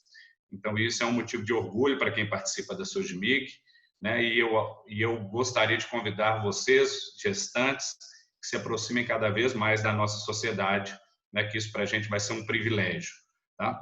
Então, bem, né? Eu fiquei com uma parte bastante controversa, com bastante, vamos dizer assim, com bastante dúvida, que é a Covid-19. Como que essa Covid-19 influencia a minha gravidez e o meu pré-natal? Essa é uma dúvida que tem rodado o mundo, que todos os dias nós recebemos né, perguntas de nossas pacientes ou, né, de colegas sobre como que a gravidez vai ser manejada nesse período. Né? A Covid, né, ela determina que, de alguma forma, a gente tem algumas restrições, né, que é a restrição de aproximação das pessoas, que é o isolamento, o distanciamento social. Às vezes eu tenho que me isolar, né? Eu sair na rua com frequência pode ser uma situação de risco para que eu seja contaminado pelo vírus, né? Então, assim, todas essas situações colocaram muitas coisas que a gente fazia em, vamos dizer, em xeque, né? E agora talvez seja um momento que a gente já tem um amadurecimento um pouco melhor dessa doença, mas ainda com muitas dúvidas, ainda com muitas coisas a serem definidas, mas que a gente já começa a ter, né, uma ideia sobre, né, a doença, a gestação e como que nós vamos conduzir nesse momento. Então, gente, como todo mundo já sabe, a Covid-19 é o nome dado à doença causada pelo vírus, o novo coronavírus, de uma forma geral. E desde seu surgimento, obviamente, ela se espalhou rapidamente por todo mundo e isso tem transformado nossas rotinas diariamente. Né? Assim, as nossas relações mudaram, a forma como a gente convive e vive também se alterou de forma dramática. E essas restrições, como eu havia falado para vocês, elas realmente têm impactado nos cuidados de saúde, não só na gestação, mas a gestação também é um desses momentos. Especialmente porque a gravidez é um momento em que as pacientes vão muitas vezes no médico, né, para ter os seus cuidados, e esses cuidados, para a gravidez especificamente, eles têm um impacto muito importante a curto prazo. São os cuidados de pré-natal que garantem uma saúde para a maioria das mulheres, é o que garante a saúde para a maioria dos seus filhos ao final de um pré-natal. Então, na verdade, o pré-natal ele passa a ser, então, um cuidado que ele é considerado essencial. A Organização Mundial de Saúde considera o pré-natal essencial. Então, né, se nós formos perguntar, né, se o pré-natal deve ser continuado ou não numa gravidez, a resposta ela deve ser clara e objetiva. Sim, tá? A gente não deve suprimir o nosso atendimento de pré-natal. O que pode acontecer nesse momento são pequenas mudanças. Né? Alguns contatos podem ser feitos por teleconsultoria. Quando a gente fala teleconsultoria, são essas orientações remotas, né? Elas estão autorizadas nesse momento, mas nós temos que ter em mente também que ela tem limitações. Ela não é perfeita, mas ela é sim muito útil nesse momento em que a restrição de circulação passa a ser algo muito importante. Então, nós temos que conversar cada vez mais em relação a essas questões relacionadas ao pré-natal, como que nós vamos lidar com essas questões nossas do dia a dia, né? Então, é isso daí que nós vamos tentar falar um pouquinho. Eu acho que uma primeira pergunta que a gente tem, né? Eu até fiz a proposta para a Thelma, né, de fazer muito mais um bate-papo nesse momento, né, do nosso curso de gestante, porque, na verdade, né, a gente fazer uma coisa mais engestada. Mas, usualmente, a primeira pergunta que a gente recebe também, depois é se eu devo continuar meu pré-natal, é o seguinte: a gestante ela é um grupo de risco? Né? Será que eu tenho que me preocupar, né, com a Covid? Eu sou uma paciente jovem, eu ouvi falar que os jovens eles não têm um aumento grande do risco de ter algum problema, alguma sequela, ou mesmo morrer pela doença? E a resposta que a gente tem até o presente momento é que parece que a gestante é, sim, um grupo de maior risco. Ela é um grupo de maior risco para internação, é um grupo de maior risco para necessidade, às vezes, até de UTI. Contudo, por ser jovem, ela parece não ter um maior risco de vida em relação aos outros, desde que ela receba o tratamento adequado. Então, isso daí é um ponto importante. tá? No entanto, aquelas grávidas que têm problemas de saúde, como aquelas que são hipertensas, as grávidas que têm diabetes, as grávidas que têm problema do coração, ou até mesmo aquelas grávidas com, né, com obesidade, né, que tem um peso bem mais elevado, esses são grupos que realmente eles têm que ter um cuidado extra, porque a doença da Covid-19 nessas pacientes não precisa ser gestante, até mesmo na população que não é gestante, ela realmente tem um impacto muito relevante. Então, cuidado especial deve ser dado a esse grupo de pacientes, mas todas as grávidas devem se cuidar para evitar, né, exatamente que ocorra, né, uma contaminação de uma forma geral, né, para a Covid-19. Isso daí não é importante, isso é essencial. Então, hoje, se nós vamos falar assim, quais são os 2 grupos de cuidados grandes que nós temos, são os cuidados que já foram ditos aqui anteriormente por todos os, né, todos os palestrantes, todas as pessoas que estão conversando aqui com vocês, todos os debatedores que estão aqui com vocês, né, os cuidados relacionados ao pré-natal, aos exames, mas também é essencial que você tenha cuidados para se evitar a Covid. E quais são esses cuidados? Nós estamos cansados de saber, mas eu acho que sempre é bom relembrar. Primeiro, lavar sempre as mãos, né? Segundo, sempre que nós transitarmos, vamos transitar de máscara, tá? Isso daí tem sido muito importante. Vamos praticar o distanciamento social. Eu sei que para a gente é muito difícil ficar distante das pessoas que a gente gosta, das pessoas que a gente tem um relacionamento próximo, mas essa é uma das formas de nós evitarmos a contaminação pela Covid. E a gravidez é um momento ímpar, né? Um momento que realmente necessita, né? O seu filho vai necessitar das suas ações para que ele também tenha esse efeito. Então, ele vai mexer muito com essas questões todas. Então, não se esqueçam, né? Usem máscara, façam aquela etiqueta da tosse, né? Que é assim, evitar tossir né? Para espalhar em todo o ambiente, evitar proximidade com as pessoas, tá? Então, isso daí são coisas que a gente deve ter em mente e deve continuar pensando sempre, né? E como eu disse para vocês, assim, nosso pré-natal deveria mudar? Não. O nosso pré-natal, na verdade, ele pode ser readaptado, mas as consultas devem ser mantidas durante todo o período. É importante que você continue fazendo os exames que são prescritos pelos seus médicos e é muito relevante que você faça todas as vacinas normais, tá? Para a gestação. Tem muita gente que fala assim, eu não quero tomar vacina não precisa, pelo contrário, vacina é essencial, né? A gripe da H1N1, ela é gravíssima para a grávida, então a gente tem que se proteger contra ela, então tem que tomar a vacina da gripe, tem que tomar antitetânica, de hepatite B, todas as vacinas que são, né, recomendadas, a de coqueluche, todas elas são muito importantes de uma forma geral. Então, esses seriam os primeiros pontos que a gente poderia falar realmente em relação, né, à Covid-19. Uma outra dúvida que tem assim, quando que eu deveria começar meu pré-natal? Bem, a gente deveria começar o nosso pré-natal no início, né? Você descobriu que você está grávida, entre em contato com seu obstetra, com a equipe do posto de saúde, para já inicialmente você já pegar as orientações de o que fazer, como fazer, se já vai fazer os exames agora ou não, para agendar a sua consulta. Então, esse primeiro contato ele é importante, até para você receber todas as orientações de como que é o planejamento do seu pré-natal. Olha, sua consulta vai ser agora e a outra vai ser quando? Então, sua equipe de pré-natal ela vai te orientar a respeito de quando, né, você vai realizar as consultas. Como eu havia já ressaltado, pequenas mudanças podem ocorrer em relação à visita pessoal, né? A visita presencial ao pré-natal, mas também as teleconsultorias, o apoio remoto ele vai ser muito importante. Então, isso daí nós não podemos esquecer de uma forma geral. Um outro ponto que tem surgido muita dúvida é o seguinte, que frequentemente perguntam, bem, tudo bem, eu vou fazer meu pré-natal, vou continuar tudo bem, mas e se eu passar mal no pré-natal? Eu devo ir para o meu hospital? Eu devo procurar um hospital? Será que isso daí não me colocaria em grande risco, por exemplo, de pegar a Covid-19? O que nós podemos dizer para vocês é o seguinte, a gravidez ela tem intercorrências. Algumas intercorrências são extremamente graves, tá? E colocam em risco a saúde da mãe e a saúde do seu filho. Então, na verdade, quando você tem algum problema em que você vê que você precisa ir para o pronto atendimento, você deveria ir para o pronto atendimento.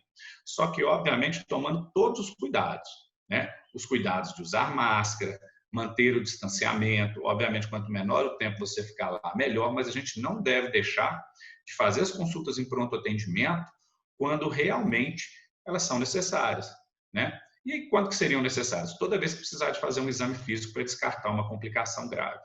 Tá?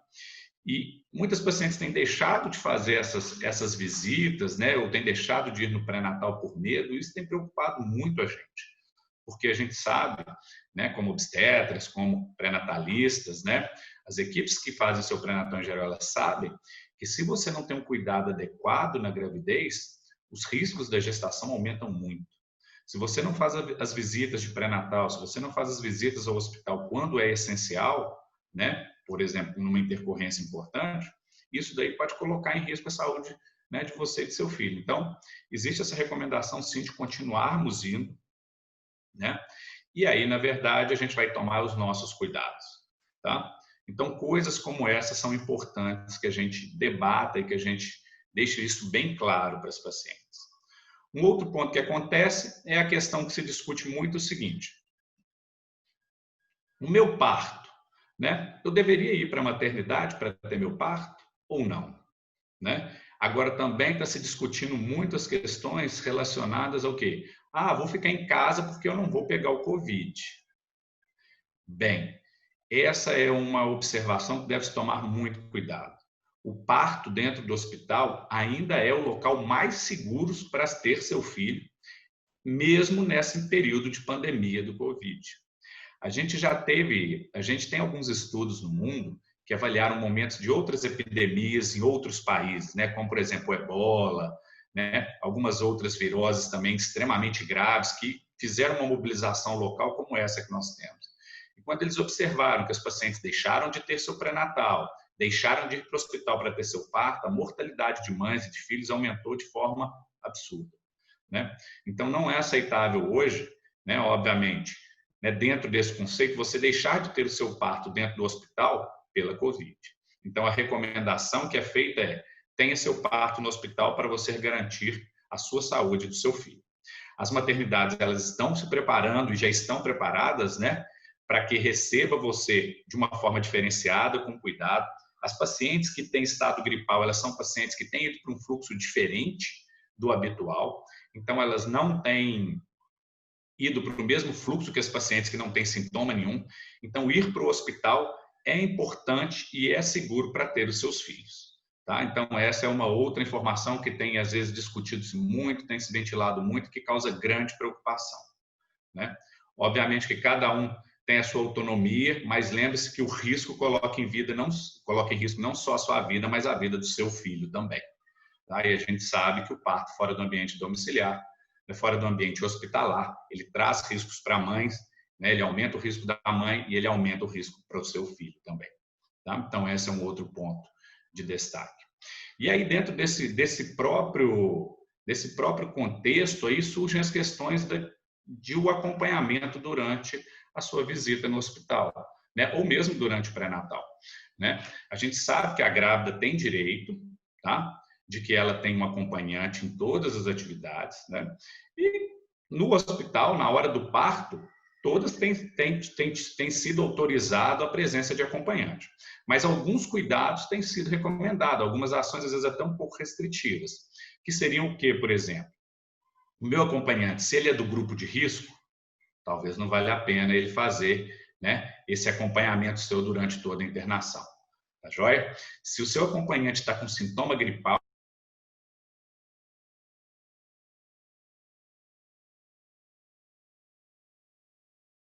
vai ser considerado uma paciente com contato com pessoa, né, gripal. Então, ela vai ter um fluxo diferente de uma forma geral. Em Belo Horizonte, o nosso hospital de referência para o Covid, até o Hospital Júlia Kubitschek, que tem sido, né, as gestantes de lá, até a doutora Inês é uma das coordenadoras lá. Então, na verdade, assim, é importante que você saiba, né, de uma forma relevante, que os hospitais estão tomando cuidado e que é importante a gente ter esses cuidados com as outras pessoas. E uma paciente, uma vez, me perguntou o que eu achava dessa restrição, se isso era, né, que eu considerava. A minha resposta para ela foi simples. Primeiro, nós estamos num momento muito delicado da história, que a gente não vivenciou isso antes, pelo menos a nossa geração. Segunda coisa, tem que ficar muito claro para todo mundo que isso não se trata, tá, de reduzir os direitos da mulher. Pelo contrário, mas se trata de cuidar uma da outra. Toda vez que eu levo muitas pessoas para dentro de um pré-natal, para dentro de uma maternidade, o risco de se ter uma contaminação aumenta. E isso é fato. E se esse risco de contaminação aumenta, eu estou colocando em risco todas as mães e todos os filhos. E isso é uma coisa que realmente para a gente seria uma coisa muito dura de ver, né? Então é uma mãe protegendo a outra. Mas lembrando que o direito da gestante está preservado e é mantido, sim. E, obviamente, um outro ponto, né, antes de abrir para discussões que eu gostaria de falar um pouco, é a questão assim, olha, se eu tiver Covid na gravidez, por exemplo, tá? E o meu filho? Tem risco de ter? Tá? A gente sabe que essa é uma doença nova, nós ainda estamos estudando, mas parece que existem indícios de que é provável que aconteça essa transmissão para o filho em algumas situações, que a gente também não está muito claro, especialmente mais no final da gravidez. Não se tem, claro, não se tem relatos, pelo menos, de aumento de ter abortamento pelo Covid, de ter crianças com malformação, nada disso. Mas toda paciente que fica gravemente doente, ela aumenta o risco, por exemplo, de prematuridade. Isso é uma coisa muito ruim, né? Então, isso pode piorar o resultado dela e da criança. Tá joia? Mas, a despeito de ser provável essa possibilidade de transmissão, parece também que é um evento bastante raro. E que, para nossa satisfação, a maioria das crianças também, né, a criança jovem, ela tem uma evolução que é muito mais benigna, né, do que, por exemplo, do adulto. Então, isso é uma coisa também que, para a gente, né, traz esse alívio, mas não nos deixa tranquilo em relação, né, a essa questão do neném nascer acometido pela Covid. A gente também tem muito pouco dado. A gente hoje pode estar falando uma coisa que daqui 1 mês, 2 meses, essas coisas mudam, tá? Então, acho que esse daqui seria um pontapé inicial, Thelma, para a gente fazer uma discussão, né? Caso vocês desejem, né, fazer perguntas, esse tipo de coisa, que eu acho que esses são os pontos assim, mais críticos e que têm sido mais discutidos no dia a dia, pelo menos relacionado à Covid e à gravidez, tá? Uma satisfação estar falando com todas vocês. A Sojimic se encontra de braços abertos para recebê-la sempre que possível, né? E eu acredito que esse curso que ainda vai ocorrer nas próximas 2 outras semanas possa ser de grande utilidade para vocês, para esclarecer dúvida dentro dos seus pré-natais. Tá bom? Um grande abraço a todos. Muito obrigada, Gabriel. Foi muito, muito bom, né? Isso aí, tudo que a gente falou, né, só reforça mesmo a importância do pré-natal, né? Que a cliente, ela precisa fazer seu pré-natal mensal. Não deixe de frequentar o pré-natal por medo do Covid, né? Como o Gabriel já disse, vá direitinho paramentado, né? Com a máscara, com álcool gel, evite acompanhante, vá direto para a sua consulta e volte direto para casa ao chegar, né? Aqueles cuidados todos, tomar o banho, trocar roupa, mas não deixe de fazer o pré-natal, não. Então, eu queria só, já aproveitando aqui, porque tem algumas perguntas, né? Dizer que às vezes tem pessoas que às vezes não têm nem acesso ao ultrassom, né? E muitas vezes no pré-natal, por mais simples que pareça a nossa consulta, né? Que a gente faz a consulta do pré-natal uma vez por mês, no final a gente diminui um pouquinho o intervalo, né? Aumenta a frequência de consultas, em que a gente faz basicamente, né? Uma entrevista com a paciente e a gente vai avaliar se ela está inchada, qual que é o peso, o ganho de peso dela, se foi dentro do normal ou não, se a pressão está mantendo estável, e a gente faz aquela medida do útero, né? Da altura da síntese pública até o fundo do útero, que a gente faz aquela medida ali, a gente escuta o batimento cardíaco do bebê. Essa consulta, por mais simples que pareça, ela traz muitas informações e ela é importantíssima, tá? Então, a gente não deve abandonar o pré-natal nem substituir, porque eu prefiro ir lá fazer um ultrassom porque eu vejo o meu bebê, né? Então, já tem perguntas surgindo, né? Que a gente gostaria de responder. Então, nós vamos até falar aqui agora vamos ver se a Ana responde, que a paciente está perguntando sobre o uso de tintas de cabelo, foi a Raíssa que perguntou, pode ou não pode? Existe alguma que é melhor, que possa ser liberada? Na verdade, Raíssa, o ideal é não utilizar, porque essas tintas, elas podem ser ricas em metais pesados que podem passar para a circulação sanguínea. O que a gente orienta a paciente, porque às vezes o cabelo branco ele vai afetar o nível psicológico dessa paciente tanto que vai ter um impacto emocional muito maior, gerando outras complicações na gravidez. Então, para isso, você tem as tintas naturais, como, por exemplo, os tonalizantes. E aí, a gente recomenda utilizá-los depois da fase embriológica, né? Depois de 20 semanas. Eu costumo falar muito com as pacientes assim, quer pintar? Passa um tonalizante uma vez, no finalzinho, na hora que vai fazer as fotos da gestação, para não ficar com isso, mas a descoloração, os alisamentos, esses são proscritos. Ô, Thelma, tem algumas perguntas aí também a respeito, assim, se a gente deve, se não deve contratar uma enfermeira obstetra, né, por um medo de chegar tarde na maternidade, né? Confiem no seu médico, conversem com eles, né? Não há necessidade de uma contratação extra aí de um enfermeiro obstetra. As maternidades hoje, praticamente todas, elas contam com uma equipe que é multidisciplinar, que está disponível para atender a vocês, tá? Esse momento da pandemia, o Gabriel falou, a gente fica realmente receoso de saber se eu vou passar do tempo, se eu não vou passar o tempo, mas tenho certeza, o médico obstetra, ele é capaz de orientá-las e de mostrar para vocês que a gente, qual que é o momento adequado e ideal para que vocês procurem a maternidade, tá? Eu queria também só falar uma resposta, uma pergunta que apareceu aí, Thelma, sobre os ultrassons, né? Você falou um pouquinho. Ultrassom é muito importante. Se você não é de Belo Horizonte, se você é do interior, existem protocolos para a gente fazer os ultrassons na gravidez, né? Algumas gestantes, elas vão fazer mais ultrassons, outras vão fazer menos ultrassons, mas é importante que a gente faça, de acordo com o protocolo de cada instituição, de cada maternidade, de cada cidade, os ultrassons que são necessários para a gente acompanhar. Ultrassom não é só para a gente ver o sexo do bebê. Com ultrassom, a gente é capaz de fazer um rastreamento de malformações. Com ultrassom, a gente é capaz de fazer um acompanhamento adequado do crescimento do feto. Então, ainda que a gente tenha uma menor disponibilidade, é importante que, de acordo com o protocolo de cada instituição, de cada cidade, a gente realize esses exames que são complementares e que são importantes para a gente acompanhar a gestação, né?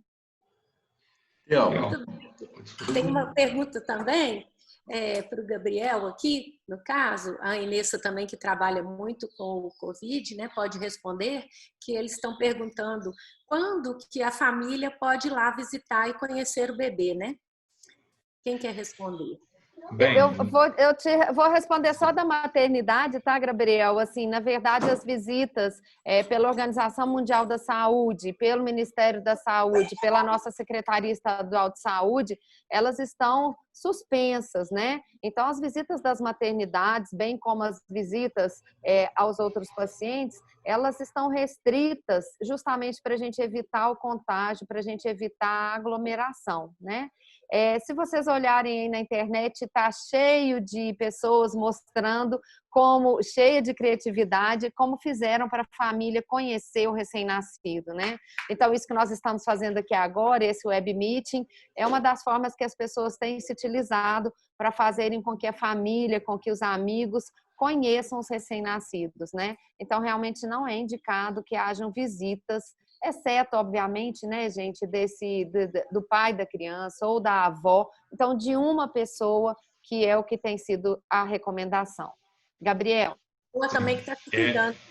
E é só para poder colocar aqui, assim, para despertar a curiosidade, né, e continuar, porque tem muito assunto, então nós vamos ter 3 encontros.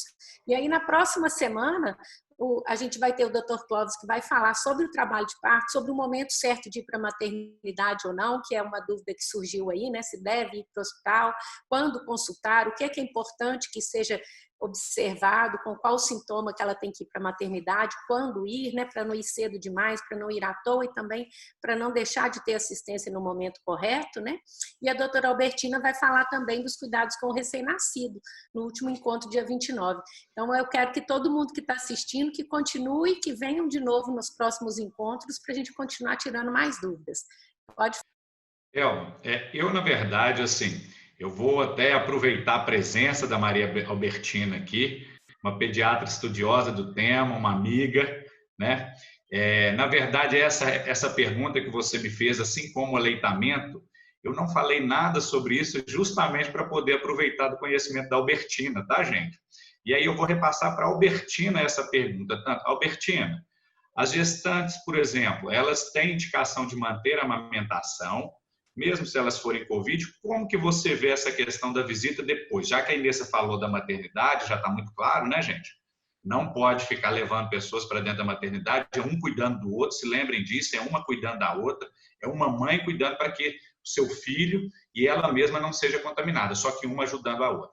Mas eu queria a opinião da nossa pediatra especialista, Albertina, aí, né, que eu acho que ela vai trazer informações muito mais relevantes para vocês. Bom dia a todas as mães, bom dia, são mães, né? São gestantes, já são mães. Bom dia aos colegas. No último dia desse curso, nós vamos contextualizar tudo isso. Mas, a priori, acompanhante está mantido, né? É uma lei e as gestantes, as parturientes, puérperas, têm direito ao acompanhante, né? Esse acompanhante, as mães escolhem a priori, discutem com seus médicos e fiquem tranquilas que não estarão sozinhas, claro. Com relação às visitas, a gente segue os princípios aí que o Covid está nos ensinando a viver de uma maneira nova. Para a criança, não tem tanto problema no período neonatal, por quê? Porque ela precisa da mãe, ela precisa daquela família nuclear bem aconchegante, né? Até para o estabelecimento da lactação, para a amamentação, para os cuidados iniciais. Então, acho até um momento bem interessante, assim, bem bacana mesmo, de convívio com a criança, mais fechado. A gente reclama tanto que, às vezes, tem tanta visita que a gente não tem tempo de ficar né, com o companheiro ou companheira, como escolheu, e com a criança. Enfim. Então, acho que visita, nós vamos seguir o mesmo sistema, não vamos... Está contraindicado, né? O isolamento social aí está indicado para todas as idades, principalmente para as idades com maior risco, que é a puérpera, né? Depois que teve o parto, continua aí durante um tempo esse risco maior em relação às complicações, e com a criança, que as crianças estão se comportando de uma maneira muito diferente do que a gente esperava. A gente esperava que as crianças teriam problemas mais importantes da doença, agravantes, porque são crianças, mas por alguma razão que a ciência ainda não destrinchou de maneira bem profunda, as crianças não transmitem com tanta facilidade e estão se comportando bem. Mesmo assim, tem relatos de crianças com complicações, então não vamos expor as crianças, claro. Com relação à amamentação, o leite materno, quanto mais eu estudo aleitamento, quanto mais eu estudo leite materno, eu fico mais compromissada comigo mesma em relação à profissão, de não deixar ocorrer o desmame precoce. Quando a gente introduz uma fórmula no início de vida da criança, por medo, a gente está iniciando um desmame, é muito arriscado para a criança. Alguém falou na epigenética. A nossa estrutura gênica, né, o que a gente ele, desde que não tem um problema maior, está bem definido, mas a expressão dos genes muda de acordo com o alimento da criança, a nutrição da criança e outros fatores ambientais, como já foi falado, mas, então, muito cuidado em colocar um leite, que eu brinco assim, que é de bezerrinho, leite de vaca, e todas as fórmulas que tem disponíveis, elas vêm do leite de vaca. Então, para o neném, é crescimento cerebral. Tanto que quando a criança vai no pediatra que mede a cabecinha, é uma medida indireta do crescimento cerebral. Então, é o leite materno, sem dúvida. Vamos amamentar, sim. Tem muitas formas. É higienizar a mama, é colocar uma máscara, é falar pouco quando a criança estiver próxima, porque está muito próxima da gente, com menos de 1 metro e meio, né? Então está muito próxima ali, está pele a pele, mas com a pele limpa, higienizada, água e sabão. Depois, com Covid, fora de Covid, não é para passar sabão demais, não, que resseca. E é outra coisa, né? E falar pouco, a máscara, e os outros, alguém que estiver apoiando, ficar a 2 metros de distância, e a higienização das mãos, as mãos sempre limpas. É isso, a amamentação é isso. Se a mãe se sentir um pouco insegura, pode fazer expressão manual, pode fazer expressão com bomba, mas o melhor, o mais fisiológico é colocar o neném para mamar. É um tempo curto ali, é 10 a 14 dias de doença, né, não complicada. E a maioria das mães não vão estar doentes, a maioria é gestante normal, né? Então, alguns estarão doentes. A gente não pode partir do pressuposto que está todo mundo doente e vamos entrar em pânico. Não, a maioria dos nenéns, a maioria das mães, a maioria das gestantes são normais, né? É isso. Eu queria só falar mais uma coisinha que eu tenho notado, eu acho que os colegas todos já notaram, inclusive já tem trabalhos mostrando, né? Que tudo na vida a gente tem que tirar um aprendizado e, como diz a Inês, a gente vai sair dessa pandemia como pessoas melhores. E eu tenho notado que essa falta de muita visita, de muita gente, na verdade tem propiciado que a mãe amamente com mais tranquilidade, com menos interferência de pessoas dizendo seu leite é fraco, seu leite é ruim, não é assim que pega, não é desse jeito, né? E até mesmo pelo fato delas agora estarem trabalhando em home office, permitiu a muitas mães estenderem a amamentação, porque normalmente com aquele período só dos 4 meses de licença, ela voltando a trabalhar, quer ou não, interrompe a amamentação, ela trabalha o dia inteiro amamentando só de noite, a criança acaba deixando, acostuma com a mamadeira e aí é um transtorno. E como elas agora não estão voltando a trabalhar, isso aí para as gestantes também foi muito bom, elas poderem trabalhar de casa, foi muito interessante, elas estão mais tranquilas, e também no pós-parto. Eu acho que nesse ponto a pandemia até ajudou. E de preferência não ter mesmo depois quando voltar ao normal, eu acho que nesses primeiros dias com o recém-nascido, as visitas deviam ser muito limitadas mesmo e respeitar muito o sono, o descanso da mãe, né? Para ela poder continuar amamentando bastante. Perfeito, isso mesmo. Então, assim, o único grupo que talvez não amamentaria é aquele grupo que a mãe não tem condição nenhuma disso, porque ela está muito gravemente acometida pela doença. Tirando esse grupo, com os cuidados adequados, é a amamentação para todas. Ô, Thelma, eu gostaria de voltar a um ponto que são 2. A Patrícia Gonçalves Teixeira, vocês duas, Inessa e você, viram essa pergunta, mas eu acho que ela expressou uma preocupação maior em relação a esses ultrassons dele.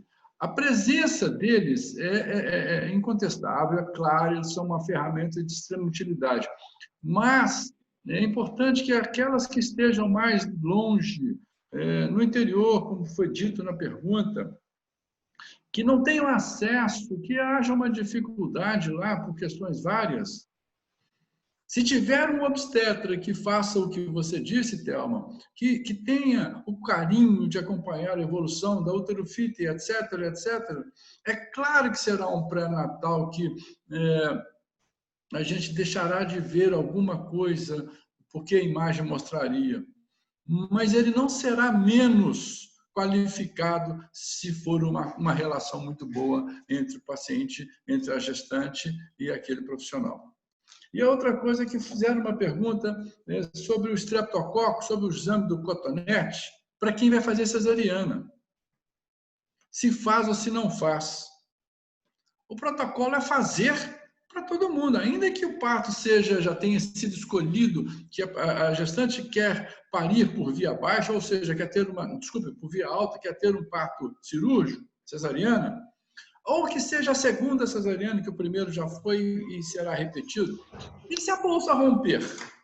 Se nós tivermos uma programação de fazer parto por 39 semanas e com 37,5, 38 semanas a bolsa rompeu, vai expor a cavidade vaginal, à cavidade uterina. O feto será exposto à eventual presença do estreptococo. Então, o exame do cotonete deve ser feito, sim, para todo mundo, independente do parto. Era isso, Thelma. Muito obrigado. Eu gostaria de aproveitar essa fala do Ricardo para falar um pouco do tipo de parto do COVID, né? Se muda alguma coisa. Foi uma coisa que eu ainda não havia mencionado. Na verdade, não se muda, tá, gente? O parto vaginal, ele continua seguro durante esse período de COVID. O que às vezes tem se ouvido falar das cesarianas que a gente faz nas pacientes e tudo mais que tem COVID, são as pacientes que estão muito graves e que é necessário fazer um parto quase que imediato para fazer os cuidados da grávida. Então, assim, o parto vaginal, ele tem sido ainda recomendado, ele sempre foi e continua sendo recomendado, tem as mesmas indicações e contraindicações de antes da pandemia. A cesariana, nesse momento, não tem sido uma opção pelo simples fato de ser Covid. E existem também, inclusive, assim, dúvidas para a gente se qualquer cirurgia não é um problema para um paciente que está com Covid e que ainda não tem sintoma. Alguns estudos têm mostrado que isso daí não é uma situação favorável e que pode agravar, inclusive, o quadro daquele paciente. Talvez para gestante, a gente não sabe. Então, o parto vaginal continua sendo importante e tem as mesmas indicações e contraindicações de antes da pandemia. Não se mudou nada em relação a isso.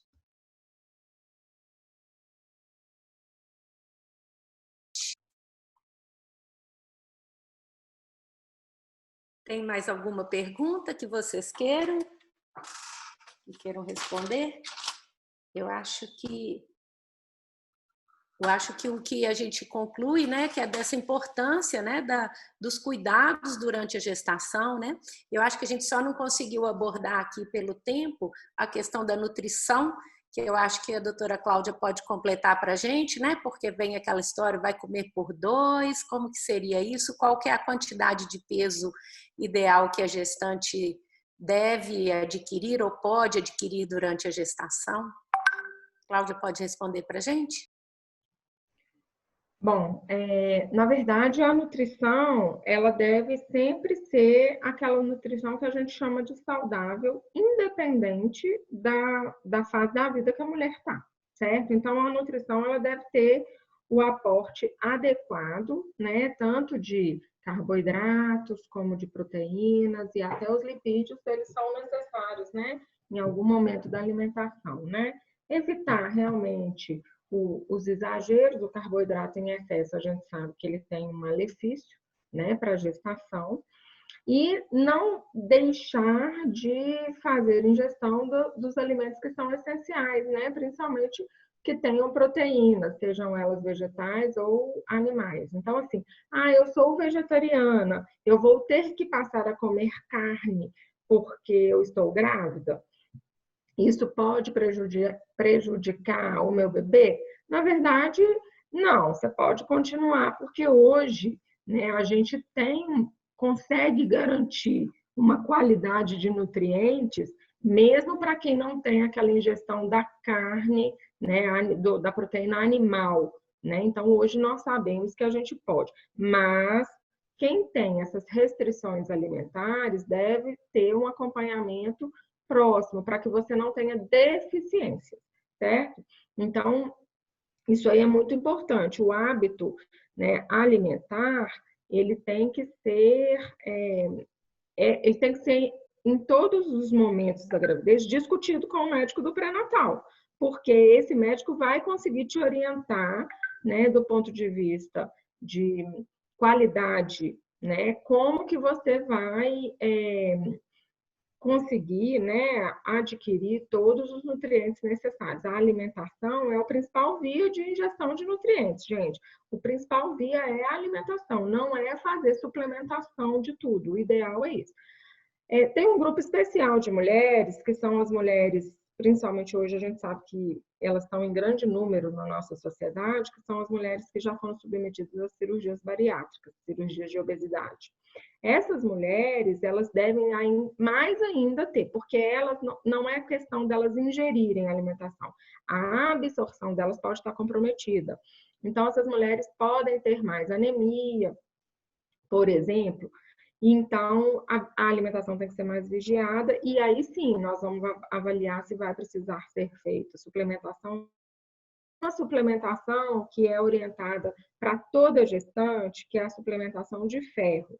Tá? Por quê? Porque a gente sabe que existe um uso da sua reserva de ferro dentro do organismo ao longo da gravidez, e a gente precisa preparar essa mulher para o parto. No parto, a gente sabe que vai existir uma perda de sangue, né? Pequena, em geral, nos partos que acontecem sem intercorrência, mas que essa perda, se a mulher desenvolveu uma queda da sua hemoglobina muito grande durante a gravidez, essa perda pode gerar outras complicações. Então, por isso que a gente orienta a suplementação. Essa é a principal, é o principal. E se a mulher tem uma alimentação saudável, né, sem restrições, tem algumas doenças que podem ter essas restrições, mas aí são as particularidades que eu acho que tem que ser conversadas com o seu médico, aí sim a gente vai precisar fazer a suplementação. Mas a alimentação, ela deve ser o mais saudável possível. Eu posso usar adoçante, que é uma outra dúvida que muitas mulheres têm, né? Hoje a gente tem uma linha de adoçantes que são naturais, né? Igual o açúcar mesmo, de cana, e a gente tem essa liberdade hoje, você pode usar. A gente deve evitar os excessos, né? Adoçantes, os artificiais, né? Os excessos, eles devem ser evitados, mas não são proibidos, tá? Uma outra coisa que é importante são alguns riscos, né, que vêm junto com a alimentação, de algumas doenças infecciosas, e aí eu vou citar aqui especialmente a toxoplasmose, que é para as mulheres que são susceptíveis, a gente ter a primeira infecção na gravidez, ela pode ser maléfica para o bebê, né, é uma das infecções que pode atravessar a placenta e causar lesões no concepto. Então, a orientação de carnes sempre bem passadas, né? Evitar as carnes vermelhas mal passadas ou cruas. Então, carpaccio, por exemplo, não pode, tá? E nem um churrasco sangrando, tá? Então, sempre carnes bem passadas. E os vegetais mal lavados, eles podem vir contaminados, né, com a toxoplasmose. Então, isso a gente tem que tomar cuidado. Então, a gente sempre orienta, né, que para evitar salada crua, principalmente em lugares onde você não tenha o controle da higienização desses alimentos, certo? Evitar, né, para as cozinheiras aí, né, que tem o hábito, às vezes, de provar, né, se a carne está bem temperada, aquela provadinha com a carne ainda crua que é ruim, né, do sangue ali, você vai provar aquele caldinho da carne, a gente deve evitar. Nunca fazer isso, certo? E sempre que for manusear alimentos, né, fazer a higienização adequada das mãos, né, principalmente debaixo das unhas, para que a gente não tenha uma contaminação inadvertida aí, certo? E aí vem a pergunta, né? Eu queria aproveitar essa deixa e falar, né? Que vem aquela pergunta que toda paciente faz, que agora com essa mudança nossa de hábitos, né? Pode comer sushi? Pois é, a carne do peixe, ela não transmite toxoplasmose, né? Eu sempre faço uma analogia às mulheres lá do Japão, né? As grávidas lá, a alimentação delas é baseada em peixe lá no Japão e elas continuam alimentando normal durante a gravidez. Inclusive, é uma proteína saudável, né? Uma das melhores que tem é o peixe. O peixe cru, ele não transmite toxoplasmose. Qual que é o problema da comida japonesa? Vou falar da comida em geral. É porque ela é muito manuseada com a mão, certo? Vocês já viram um sushi man lá no restaurante, como é que ele faz a comida? É tudo com a mão, certo? E junto com o peixe cru, vem outros alimentos crus, os vegetais, certo? Então, é aí que a gente tem que tomar o cuidado, né? Então, eu sempre falo assim, se você gosta de comida japonesa mesmo, priorize, em primeiro lugar, onde você vai comer. Segundo, se você puder comer na sua casa, melhor ainda, tá? E segundo, dê preferência para o sashimi mesmo, que é só o peixinho, né? Que não vem com aquelas outras coisas, a alga, o nabo, que vem tudo cru, certo? Então, é este o cuidado. A carne sozinha.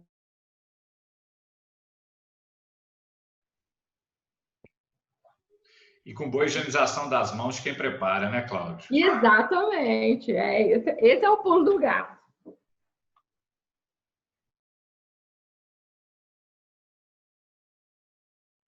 perecível, né? Então tem que ser tudo de qualidade.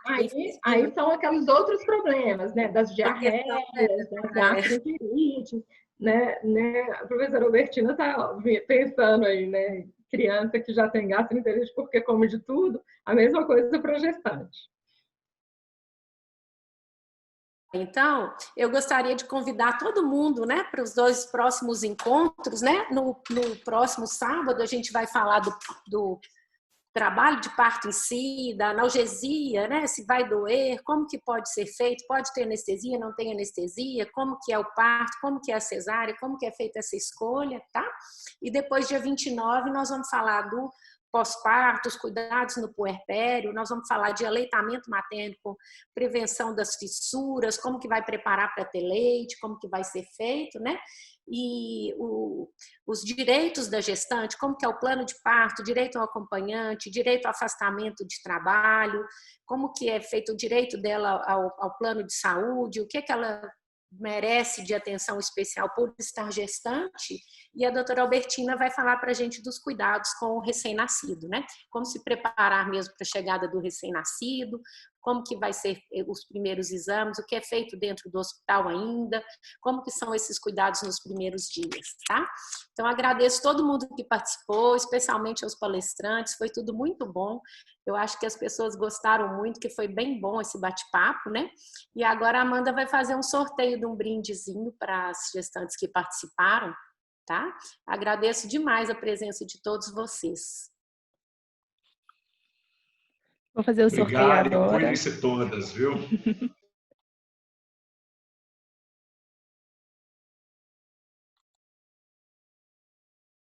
A gente teve 180 inscritos no curso.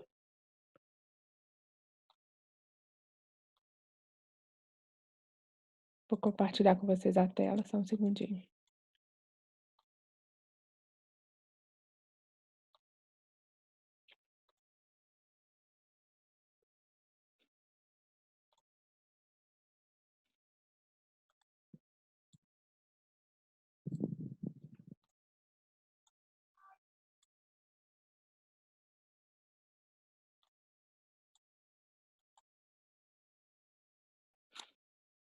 Adriana Goldinho Antunes.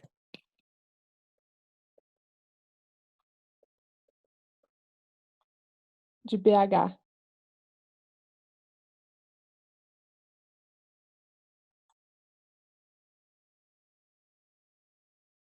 Parabéns, Adriana. Parabéns pra Espero que você aproveite Adriana. bastante aí o kit, né? Para poder fazer aí esses cuidados com o neném, com você, né? E que sua hora seja muito abençoada, né?